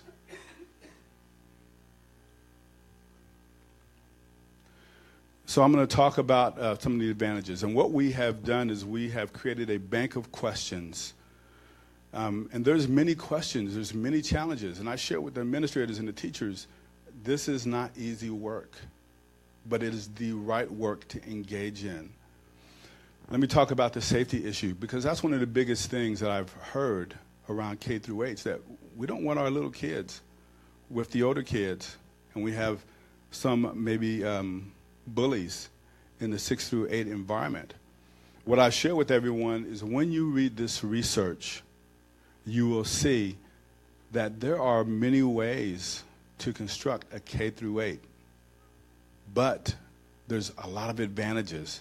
There's some disadvantages also, so I'm not going to kid you. When you read this, there are some disadvantages. But you know what? The advantages far outweigh the disadvantages. So one of the things that I shared with the middle school this morning is this whole concept of a K-8. You start with K through 5. Because some of you are thinking, well, those middle school students, 6, 7, and 8, are going to come down and they're going to infuse their behaviors into that elementary school. Well, it doesn't have to work like that. So well-implemented K-8s, and this is in the research also, it says you can do it a certain way and it can be successful. So let's take, for instance, Wahidas, K-5 system, right? You walk into the school, they have the environment set, the culture is set. Expectations for the kids, they're set. So instead of bringing those 6th through 7th and 8th graders down, let's then look at making those 5th graders 6th graders. They already are in that environment. They're already in the culture. There's already expectations set. Those 6th graders become 7th graders. Those 7th graders become 8th graders, and you phase in a K-8 with an already set, established culture, a positive culture that we all can agree exists in our elementary schools. That's one way. So I shared one idea on how you can implement a K-8. And I will share with you, when you do look at the research, and I encourage you to do so, you'll find that there's many ways to establish a K-8. But let me talk about some of the benefits. So parent involvement. So this is very real, and I've been an administrator at middle school, in high school, and taught in the elementary also. So I've been at every single system. And what I can share with you as a high school principal, when those middle school kids come to high school, how much conversation do you think happens with the teachers at the high school and the teachers at the middle school? Or when your kids leave Hiawatha and they go to the middle school, how much conversation takes place between those elementary teachers and those middle school teachers? Well, I can share with you from experience, very little. So what happens is you have this system where you have these breaks and you have a lack of shared knowledge between teachers and you have a lack of parent involvement. Because what happens is when parents have kids in the elementary level, they're really involved and they're having parties, bringing cupcakes, volunteering in the classroom, in the office. But what happens in the middle school, you see that drop off. Not a lot of parent engagement. So what happens is when you have this K-8 system in the research, and plus I've seen it in practice also, that parent involvement continues. You have siblings that are in that same school environment, the same structure, so those parents stay on. And there's that continuity also. I'm going to go over some of these, go down a little bit. So I want to share this piece right here where it says shared knowledge. This is what I was talking about. When you have a K-8 system, you have teachers talking to each other. That's always good for kids. They know what has happened with kids. They can collaborate with the middle school teachers. They can collaborate with the elementary teachers and share knowledge. Again, pointing back to the research, when you dive into the research, you'll clearly see that every time we have a separation or a transition in the school, it's detrimental to our kids. So right now, K-5, we have 6-8, 9-12. When you read it, you'll see the more transitions we have, the more likely kids are to drop out of school. And part of that is that shared knowledge that's not happening. Also, we see in those environments, we see a reduction in discipline. And again, read the research. This is what the environments that we're trying to create. Environments that are discipline-free, or we reduce the discipline, that have high attendance, that have engaging instruction. So one of the things I will say, as you go through this, you'll see a lot of advantages. And also, it is clear in the research about student achievement. Student achievement increases in K-8. And as I said, I just invite you to look at the research and then engage in a conversation with me. It is based on expertise. It is something that's going to get us to our goals, but most importantly, for your children's success. That's what this is about. It's about your kids. And I am invested in your kids. Go to the next slide.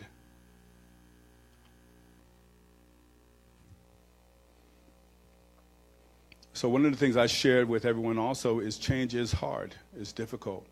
I was very honest with the administrators. I was very honest with the teachers this morning. If it was easy, anyone could do it, and everyone would be doing it across our globe, to be honest with you. So how do we ensure that our students achieve a high level of success? We have to be willing to look at the research and change our system for our kids. And that's what we're doing. And we're managing the issues that come up. So there is fear of the unknown, which is natural, and we've talked about this. But we have a choice on how we react to the fear. I invite you to join the conversation and to join me in looking at the research. I'm willing to sit down with anyone after you look at the research and engage in a conversation about whether or not this is best for kids. And I just have this feeling that once you look at it and you really read it, you'll see he's right. This is what is really best for kids. We're trying to manage anxiety, confusion, resistance, frustration. We're building a system. So I've heard us talk about the directors also. And so that's something new for our system in a small rural district. But in order for us to support teachers and to move in this direction and support administrators, we have to have people that's engaged in this work and doing all this training. What I shared with you is not going to be an easy task. It's a heavy lift. And it takes a support system to do that. So that's why they're there, those directors, to support our principals and our teachers. Next slide. So this is the piece that's very important to me. So I do feel strongly that I was hired for a level of expertise. And I was hired to make sure that our kids achieve goals and success. And that's what I'm trying to do. And I'm in it. And you heard me in the video, and I'll say it again. I'm not wavering. I'm not going anywhere. I'm here to make sure that your kids succeed.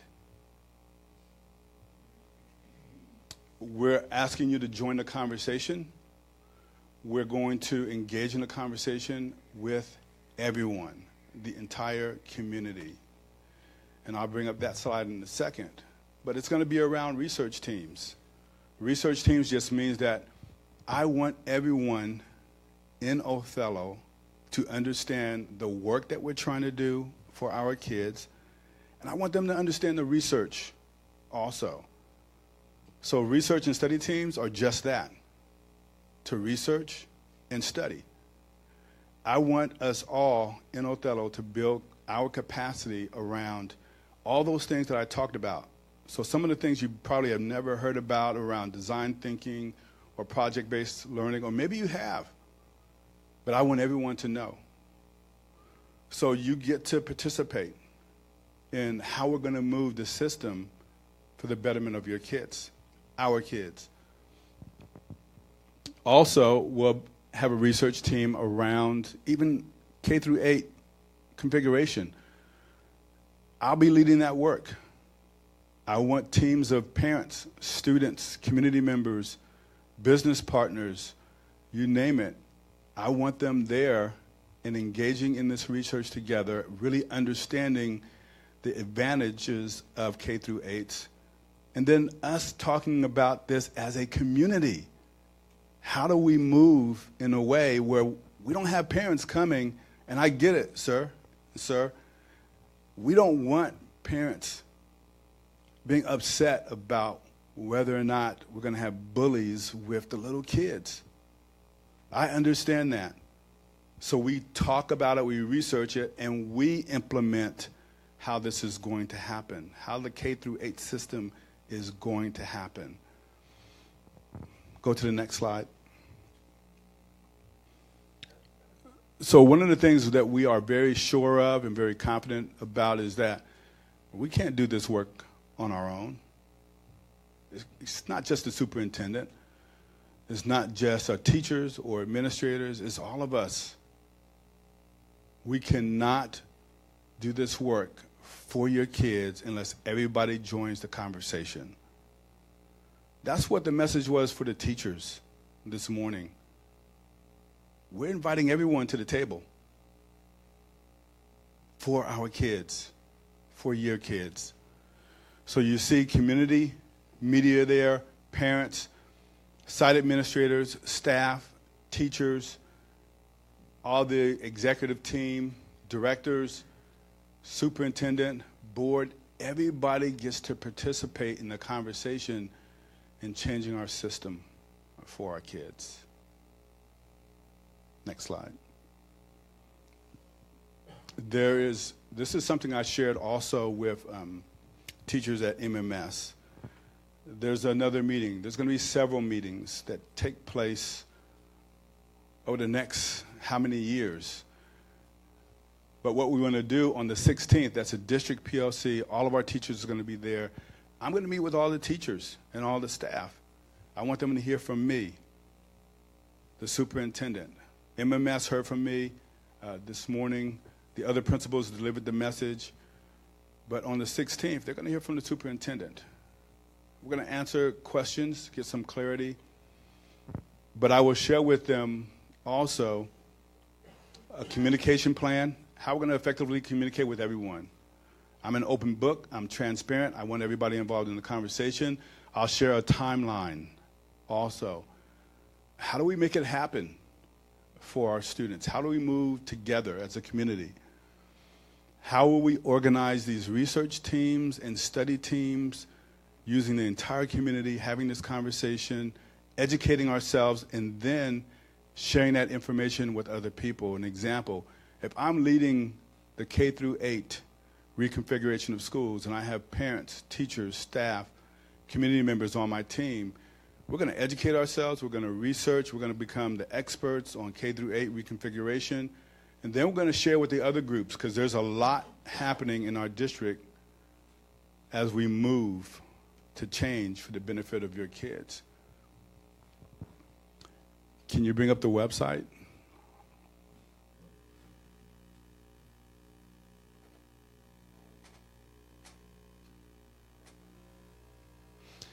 So this is what we're sharing with the entire community. We have resources. The research is there. You can go here, you can click on it, and you can see the research. And just go down right here. This is on the front page of the web page. You click on this where it says Reimagining Othello Schools, and here is a place that you can start. And this is what I was talking about. Almost 40 years worth of peer-reviewed research. That's really good research about what works best for kids, especially around K through 8 configuration. I tried to highlight some things to you. I didn't do it justice. I encourage you to dive in and read it and then come to join the conversation. Can you go to the main page where all the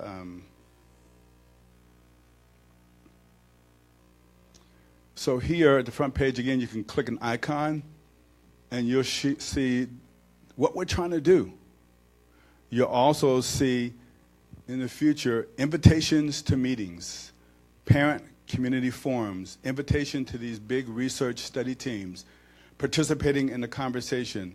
We educate ourselves together, we build capacity across the entire community, and we move together for our students. So that's what the conversation is about. It's never been about a hidden agenda. Never. It's always been about your kids. So thank you, board, for allowing me to share.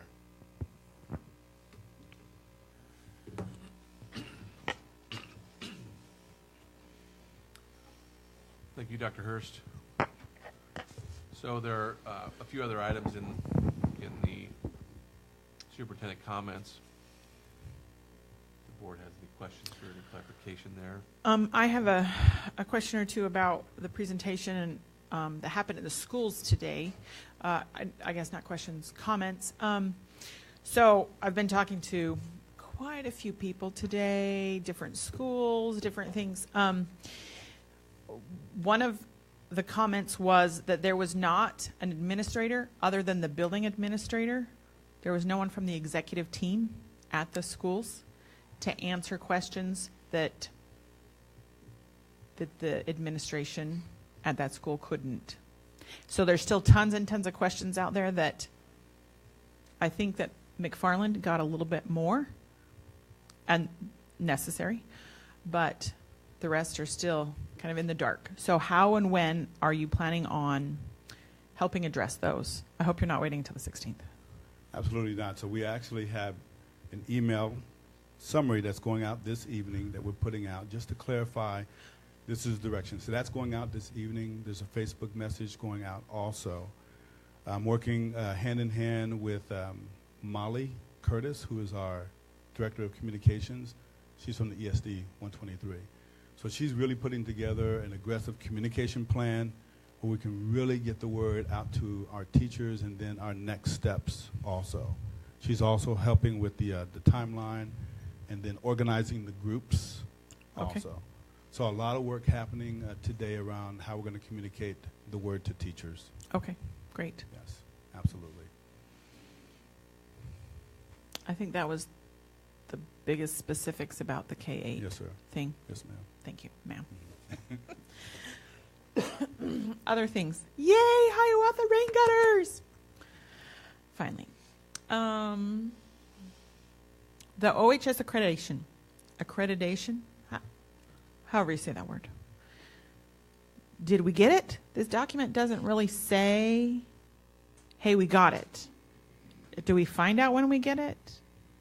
So I will share with you, I will double check on that, but I know most accreditation processes, the team will come in, they'll do their evaluation, and then there's a report that's submitted back to the school district after a certain amount of time. I know from my experience, typically that could range anywhere from 3 to 4 weeks before you get that report back. Okay.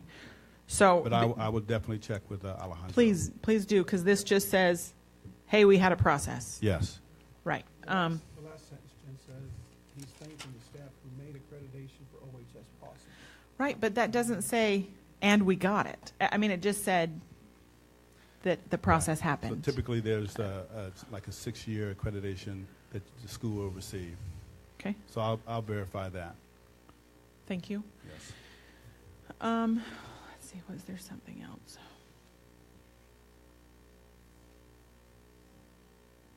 Thank you for getting us your compliance data document. That was nice to be able to see some timelines and some dates. That was great. On your teacher clarity, you know I'm always here a long time on this one. All of this stuff. I mean, if you'll go to slide, let's see if I can figure out Hattie's top influences. So it's down a few. On this, it doesn't show me the same. There we go. So after seeing this, the top influencers of student achievement, we're constantly hearing about teacher clarity. I've never heard about self-reported grades. I've never heard about, however you say that guy's last name, the blah blah, with a G, right. The number 2 that I had to look up. What is that? If teacher clarity is 0.75, but there are many things above it, why aren't we focusing on those? So I will say that this was a very collaborative process. So this is not a decision that we just made on our own. What we did is we brought people in during the summer, and we had extensive work, and we talked about Hattie's work and all the hinge points. And we allowed all the teacher teams to really struggle with that question about what's going to be the focus of the priority. So if we gave them some options, they got to choose. Teacher clarity was the choice. So it was something that they felt like they already had some problems with or weren't already possibly focusing on and implementing themselves. Okay, so this was something that district teachers chose. Absolutely. So we had all teams represented. Teacher leaders, they went through the process with the teaching and learning team, and those teacher teams decided we're going to focus on teacher clarity this year. They could have easily decided that we're going to work on self-reported grades, but they decided on teacher clarity. So teacher clarity is the focus for this school year? For this school year, along with English language arts, reading comprehension, and then math concepts and procedures. So we wanted to focus on no more than 3 things, so those are our priorities. Teacher clarity, and then those 2 others. Okay. Yes. All right. I think that was my big question with this.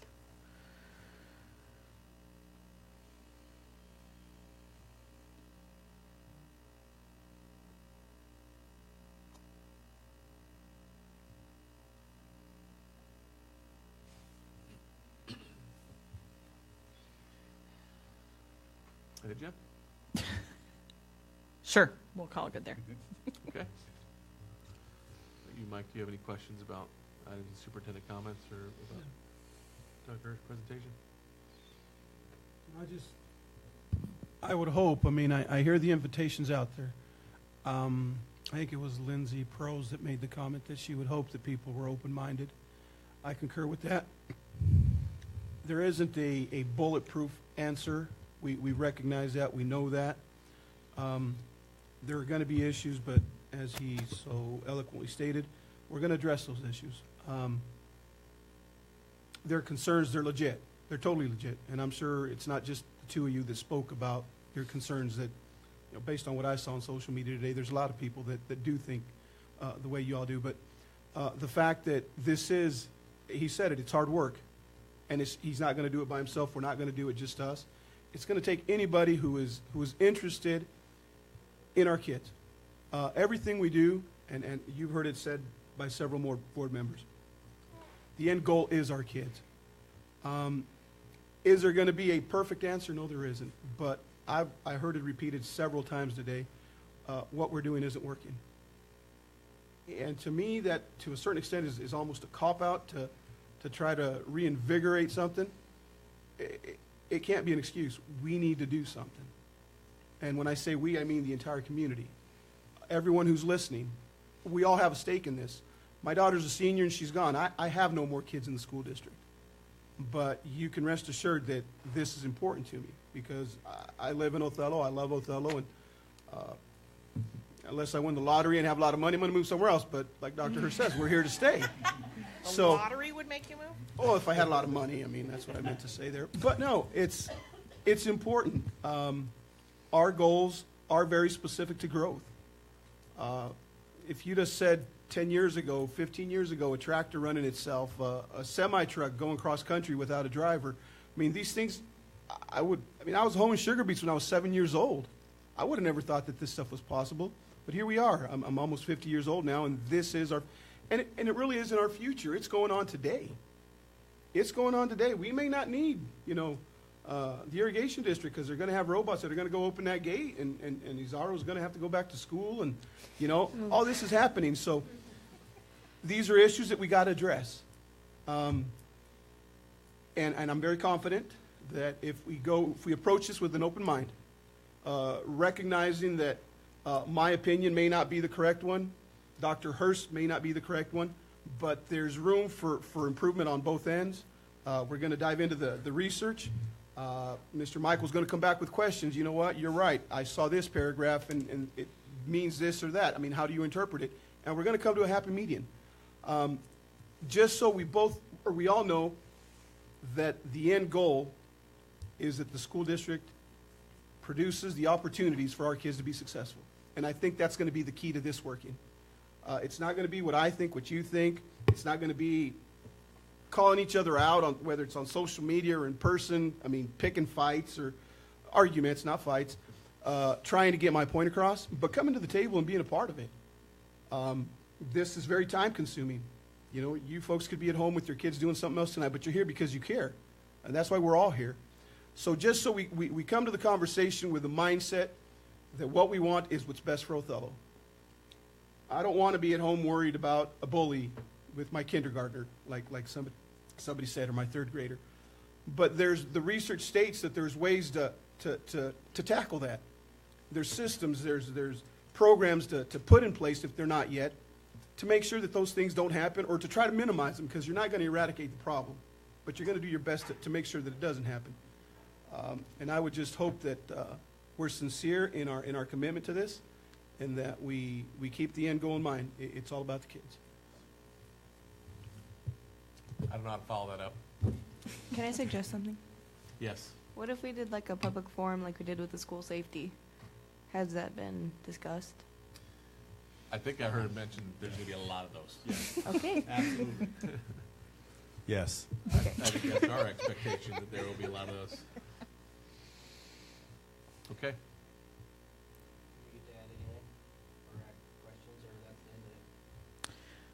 You can do that part at the end. No, the public comment part is at the beginning. So this is not the end opportunity for you to ask any Right. questions, though, to any of us. We're all available. Please contact us. Please contact Dr. Hurst, and come up with those questions. Write them down. I mean, Stephen, I imagine you're going to have a lot of them, and we're not going to necessarily have answers tonight. So letting us know this so we can help find the answers is important. Come to future board meetings and ask us questions as the process goes along. Okay. Okay. So I think we're ready to move on to item D1, board self-monitoring. So this was 2 GP survey monkeys that we did, just monitoring ourselves as a board, and there were no out of compliance on that. Everything's set in compliance. But So because I was not able to vote on these, I did go through and look at these, and there was one comment that I wanted to make on GP5, the President's Role, question 2. Okay.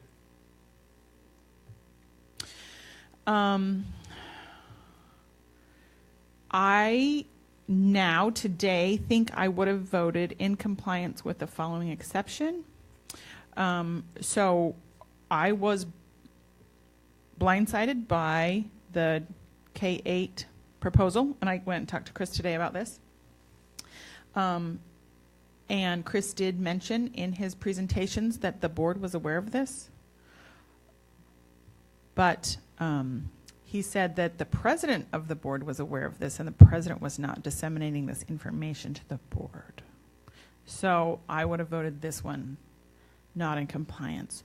So, but we need to come up with a better way, I think, for when Chris needs to send stuff to the entire board, decision, something, or when you as the president need to share some information like that.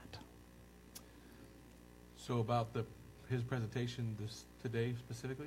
Yes, because specifically in the presentation, he said the board is aware of this. The board knows I'm presenting. I did not. So I can just tell you on Thursday when Dr. Hurst first shared the information with me, and it was kind of what he was planning on talking about. I asked him to put that in the agenda for the rest of the board, and it was placed in there. I guess I don't know if I could have done something more, maybe Okay. if I deliver So it to you, but when I went and looked at, I didn't look at this until it went public because I didn't have the time to look at the agenda or anything. So, but I didn't see it in there in the public side of things that there was K-8 was going to be happening today either. I can just share with you everything that I knew was in the board docs agenda. Okay. Some of it was in executive content. I believe Dr. Hurst also sent some emails to the board last night as well. Mm. Right, so but that was all I knew. Okay. So I didn't know. But the emails were only the videos.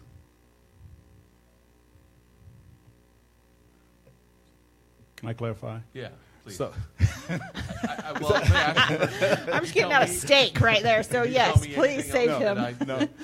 So what I share with Director Stevenson is I took the onus on this because I said what I said is I take the onus on this because what I did is I shared the conversation with our board president, and we uploaded it to board docs, and that was the information that we shared. So I took the onus. I said, could I have sent that to the rest of the board members? I could have sent that to the rest of the board members. So that's just something I need to think about in the future. But I did share with the board president. We did upload it to board docs. So one thing I think we need to keep in mind is that our process is that on Thursdays, I look at the board agenda to make sure that it follows the board calendar, that we have everything that we're going to monitor, any survey monkeys, all that's in there. I don't necessarily get really deep into the superintendent comments until it's been made live to the board. I just want to make sure I'm doing my part on the agenda. Dr. Hurst had asked me to come into the office that day, so he shared that with me. And the first thing I said was this needs to be in the agenda as well for the board to see. I think at first it was in public comment and then was moved to executive for the board just for some of the information that was in it. Once I determined that, everything that needed to be in there from our calendar is there, on Friday then I say go ahead and make that live to the board. The board then has the whole weekend to go through it and change anything. I understand you're busy. I don't know though what more I could have done other than to. All right, I was getting other information from. Okay, I was misunderstanding a few things then. All right. Okay. I then don't mean would to keep anything from you. No, I know. I was just something of this magnitude. If it would have been before Thursday, before a board meeting, then it needs to be shared, I guess, is what I'm saying. Before waiting for a board meeting. With the board in general. Yes. So, and Or other things that, because I could see I it understand. both ways, because if Right. you would have shared it with us, right, before the staff, then the staff's going to go and not have a chance to really get an explanation from Dr. Hurst or anyone who he's talked about the message with. I can see it both ways. Right. I don't necessarily always need to be the first to know No. because I think sometimes staff should know certain things before me. That's okay. If this was something that, as a board member, as a board, we were going to decide yes or no on, that's a different story. Right. But I see where you're coming from, and I try, and I'll continue to try to. Whenever I get information that I think the rest of the board needs to know, then I'll continue to make sure that that's given to you guys. Perfect. Thank you. Sometimes, as the president, I'm given information that isn't necessarily that important. It's just more informative. Right. And so I do have to always just try to figure out, is this something that I need to share with the rest of the board or not? And I'll make sure I continue to try to do a better job with that. Thank you. All right.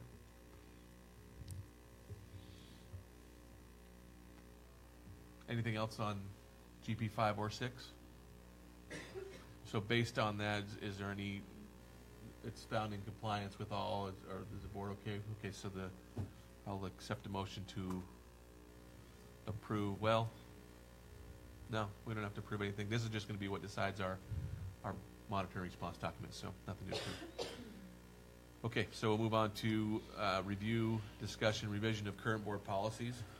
Can I make a proposal that next time we have final readings and first readings together, can we do like E1A finals and E1B? I don't know if that's something that we can go that far out, so that we can just do all of the finals with one sweep, and then firsts we often have discussions about, and we don't always approve right off the bat. Does that make sense? Makes sense to me. So, but when we vote, is it voting on the entire section, or is it voting on just a single? Because I know that Talia's had problems with when we have like 27 in here, like we have had in the last month or so. Those ones we're approving, those ones we're holding back. These ones we're doing that with. and I would say that's not typical that we have that many, Right, but I know. it did come up. One thing you could do is ask for, or to make a motion to approve all final readings, but I don't see any problem with having them separated out like that. Right. Okay. Whatever, to me, whatever makes sense to you, Talia, how you separate it, then it has gotten a little bit crazy with the motion. The changes we've made. I'll tell you before you approve the 17.1.1. All I did was I asked Talia to take the application and put it in there. So now we don't have to ask for the application. We know it's in there. We may have to just change it each year as far as dates. Right. So that was that. EL 15. If you had a chance to read EL 20, the policy that I'm proposing, which I don't have any expectation there's a vote to even approve the first reading tonight. I really want this to be a discussion that happens as we go along. Matter of fact, I would vote against accepting even the first reading. But Well, and there's only, I know that there's 3 of us we could, but I really feel like something this massive has to have all 5 of us Agreed. have a way in. Absolutely. So the purpose of the only change I made to EL 15 is because as I read EL 15, to me it really wasn't a safety policy. It was really about conduct and discipline. The only thing that even mentioned safety was number 6. Right. So I took that and incorporated it into the one that I wrote and made this, instead of a student safety conduct and discipline policy, just a student conduct and discipline. And that made a lot of sense when I read it. I just thought, wow, why did we not see that before? Well, I think it was intended for safety. I think this over time, Right. we really didn't incorporate many true safety measures into it. Yes. So that one could be approved in its changes. 15, Unless EL you're 15 afraid is what that you're saying? Yeah, unless you're afraid that the written safety school comprehensive plan could get lost somewhere and never put back into policy. That's potential, I guess. But. No, because we'll be discussing safety for quite some time, even if we're not approving this tonight. Because you have that in here, don't you? Are you talking On about 20? Didn't you move that? I did. Wording Yeah, I to just 20? moved stick. Right. I modified it a little bit and moved it to 20. Yes. Okay. Can you pull up 20 just so we all see it, even though yeah, we probably I need to definitely would decide like whether to. we're approving the others or not? Okay. I see what you're saying. Did you read 20? It's big. Oh, it's not that long of a policy. Oh, no, it's not long. It's just a big change. Oh, gotcha. That's what I meant. So I'm going to read this just because I don't know if people on Facebook can Read it from that small? read that screen. Right. So it states, the Othello School Board recognizes that safety of our students and staff is of utmost importance. In addition to non-physical threats, the trend of incidents resulting in serious and sometimes fatal injury to staff and students are an increasing concern in our nation's schools. While prevention should be a key focus, the Othello School District will also create procedures to minimize the degree of physical harm in the case that such an incident may occur in our district.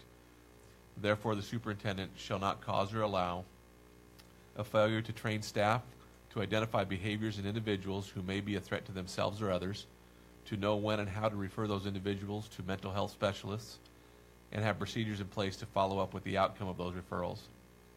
Second item is, shall not cause or allow a failure to identify and implement activities and programs of prevention against potential physical threats to students and staff. Third item, shall not cause or allow a failure to consider all options to provide both non-lethal as well as lethal protection for students and staff in each school, including but not limited to arming current school district staff. This will include education of our staff, students, and community by experts in the area of options being considered. Fourth item, shall not cause or allow a failure to adopt, display, and distribute to staff, students, and parents a written, safe school comprehensive plan that addresses all aspects of safety for students and staff. That was taken from EO 15. Right. And I remember there was a comment about making sure that parents knew the role, like what happens, and that maybe staff did, and maybe even students, but parents didn't necessarily know what was going to happen in those instances, so that's why I added that verbiage. So that's just the policy that I thought I wanted to write up to start the conversation. There's a lot of things that I really like about this. I do think that possibly on number 1, we should add students. Failure to train staff and students to identify, because students see things in a different way. And in health, which my son is in, they actually have a whole section on how to see that. And so I don't think that would be a bad thing. Already in compliance, it sounds like. Right. For students, yes. I think it's a great idea. But don't ask me to add that in red. Can we just add that? Well, yeah, I mean, so as we talk about this in the future,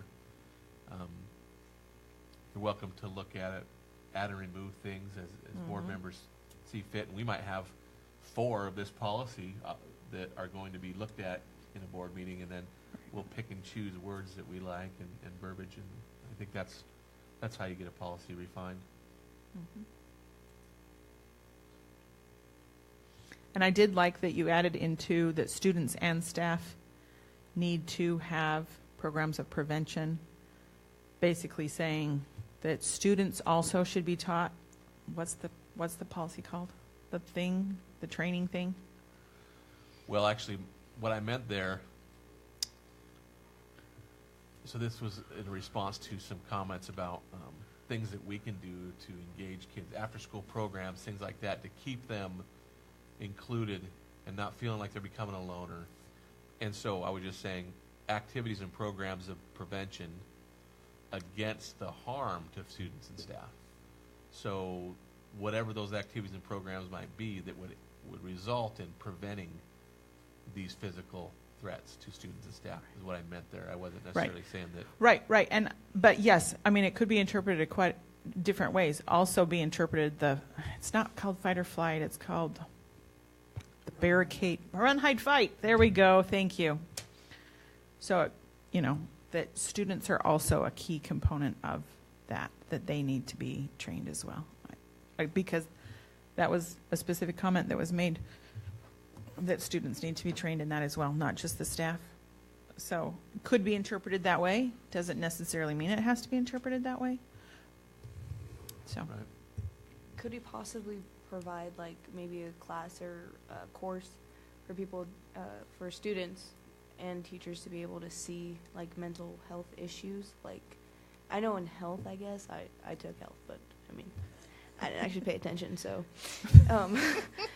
I don't remember that part of it. But if we did do a course where mental health was, you know, pretty, like it's all mental health and you don't have to take like a psych class, but, you know, teaching students how to see the signs and how to help people deal with those kind of issues, I think that would be pretty beneficial.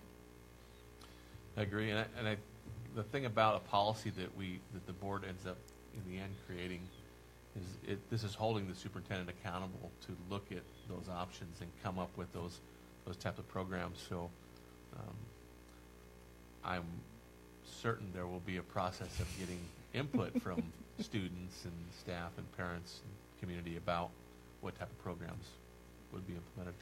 Like I said, I didn't want to write this so that it was mandating anything, but really saying we need to look at all avenues.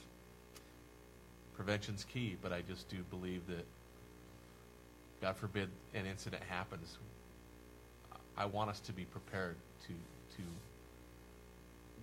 fight against that, and I think just expecting staff to not have a way to defend themselves concerns me. I wouldn't want to be a staff member without a way to defend myself, and so that's why I put that in there. And I know there's a lot of different opinions on it, and I have mine, but I didn't write this with my opinion.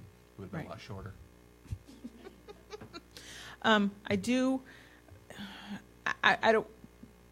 I think I've said it before, and I'm going to say it again, and I'll probably say it a million more times. But the policy of having volunteers sign, have a background check, and the way it's written, that it says if a volunteer is one-on-one without adult supervision, how easy is it for someone to say, oh, I don't have to deal with adults without, I'm never going to be unsupervised. How easy is it for them to sneak away and like be in the bathroom on a visit or something, and they're one-on-one with a student, and there wasn't a background check done to find out that they have a record or a pedophile or something else. I think everybody in every school needs to have volunteer, field trip, everything needs to have that check done. You know what my answer is going to be to that, Jen. I know. You walk into those bathrooms and by accident and go, that was my exact example of. What's my answer to this, though? You have a way to. I have to change the wording. You can modify the policy. That's the power you have as a board member. That's the great thing about it. And then it holds Dr. Hurst accountable for that. I mean, you have to get the rest of us to agree, of course, but I know. Four. 2 more. Right. Yes. But I don't disagree with what you're saying, and right. So in order for us to be able to hold Dr. Hurst accountable, we have to have it in policy and writing of how exactly we want it to be. Right. Okay. Okay, so I'm ready to move on. Pass unless Mike, you have some. Well, I was going to mention, would it be prudent to table this to give the other board members an opportunity in case they had any?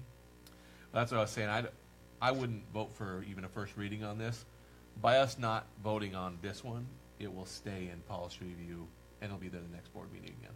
I'm even talking about the final readings on EL3, 12, 14, 16, and GP81. All those, though, we already approved. They were just the final written reading. I didn't see any red, so I just wanted to verbiage. give the others an opportunity in case there was something there. Well, they wanted the opportunity. They could have shown up today. Fly back from DC, Ken. No, I think that. Well, I and don't know if these are real hot ones that. Right, and GP 17.1.1. I would be fine with approving that first reading because all you did was added the date of when we have student reps. I don't think that's that monumental or controversial. So, based on the conversation we had, there could be an approval for all first and final readings of revisions of current board policies or discussions, whatever. It would leave out then the proposed new policy. So moved. Can I say that? That's a Mike Garza. I do. Right trying to take the There's lead. been a motion by Director Stevenson to approve all items under discussion or revision of current board policies. With the exception of the first reading. I only said under. Wait, you don't want the first reading of 17.11? 20. Yeah, that's under proposed new policy. Very good. Restate your motion. Been a motion by Oh, Director dear. Stevenson, I think, by proxy, to approve all items under discussion / revision of current board policies. Second. Second by Director Garza. Any further discussion? All in favor? Aye. Aye. Opposed? Motion carries 3-0. Are you checking to see if they text voted? Well, I had mentioned that Ken was going to that text Ken you might questions. ask questions, but he had said earlier that they can wait, so I was just making sure that was the case. So now we'll move on to item F1, executive session. We'll take a Please, 3 can we minute- take 10? Oh my gosh, I got to pee. We'll take a 5-minute recess. Okay, And thanks. sometimes it just Yep, 5, falls fine. out, huh? 5-minute recess, and then we'll reconvene for executive session that should last no longer than 15 minutes.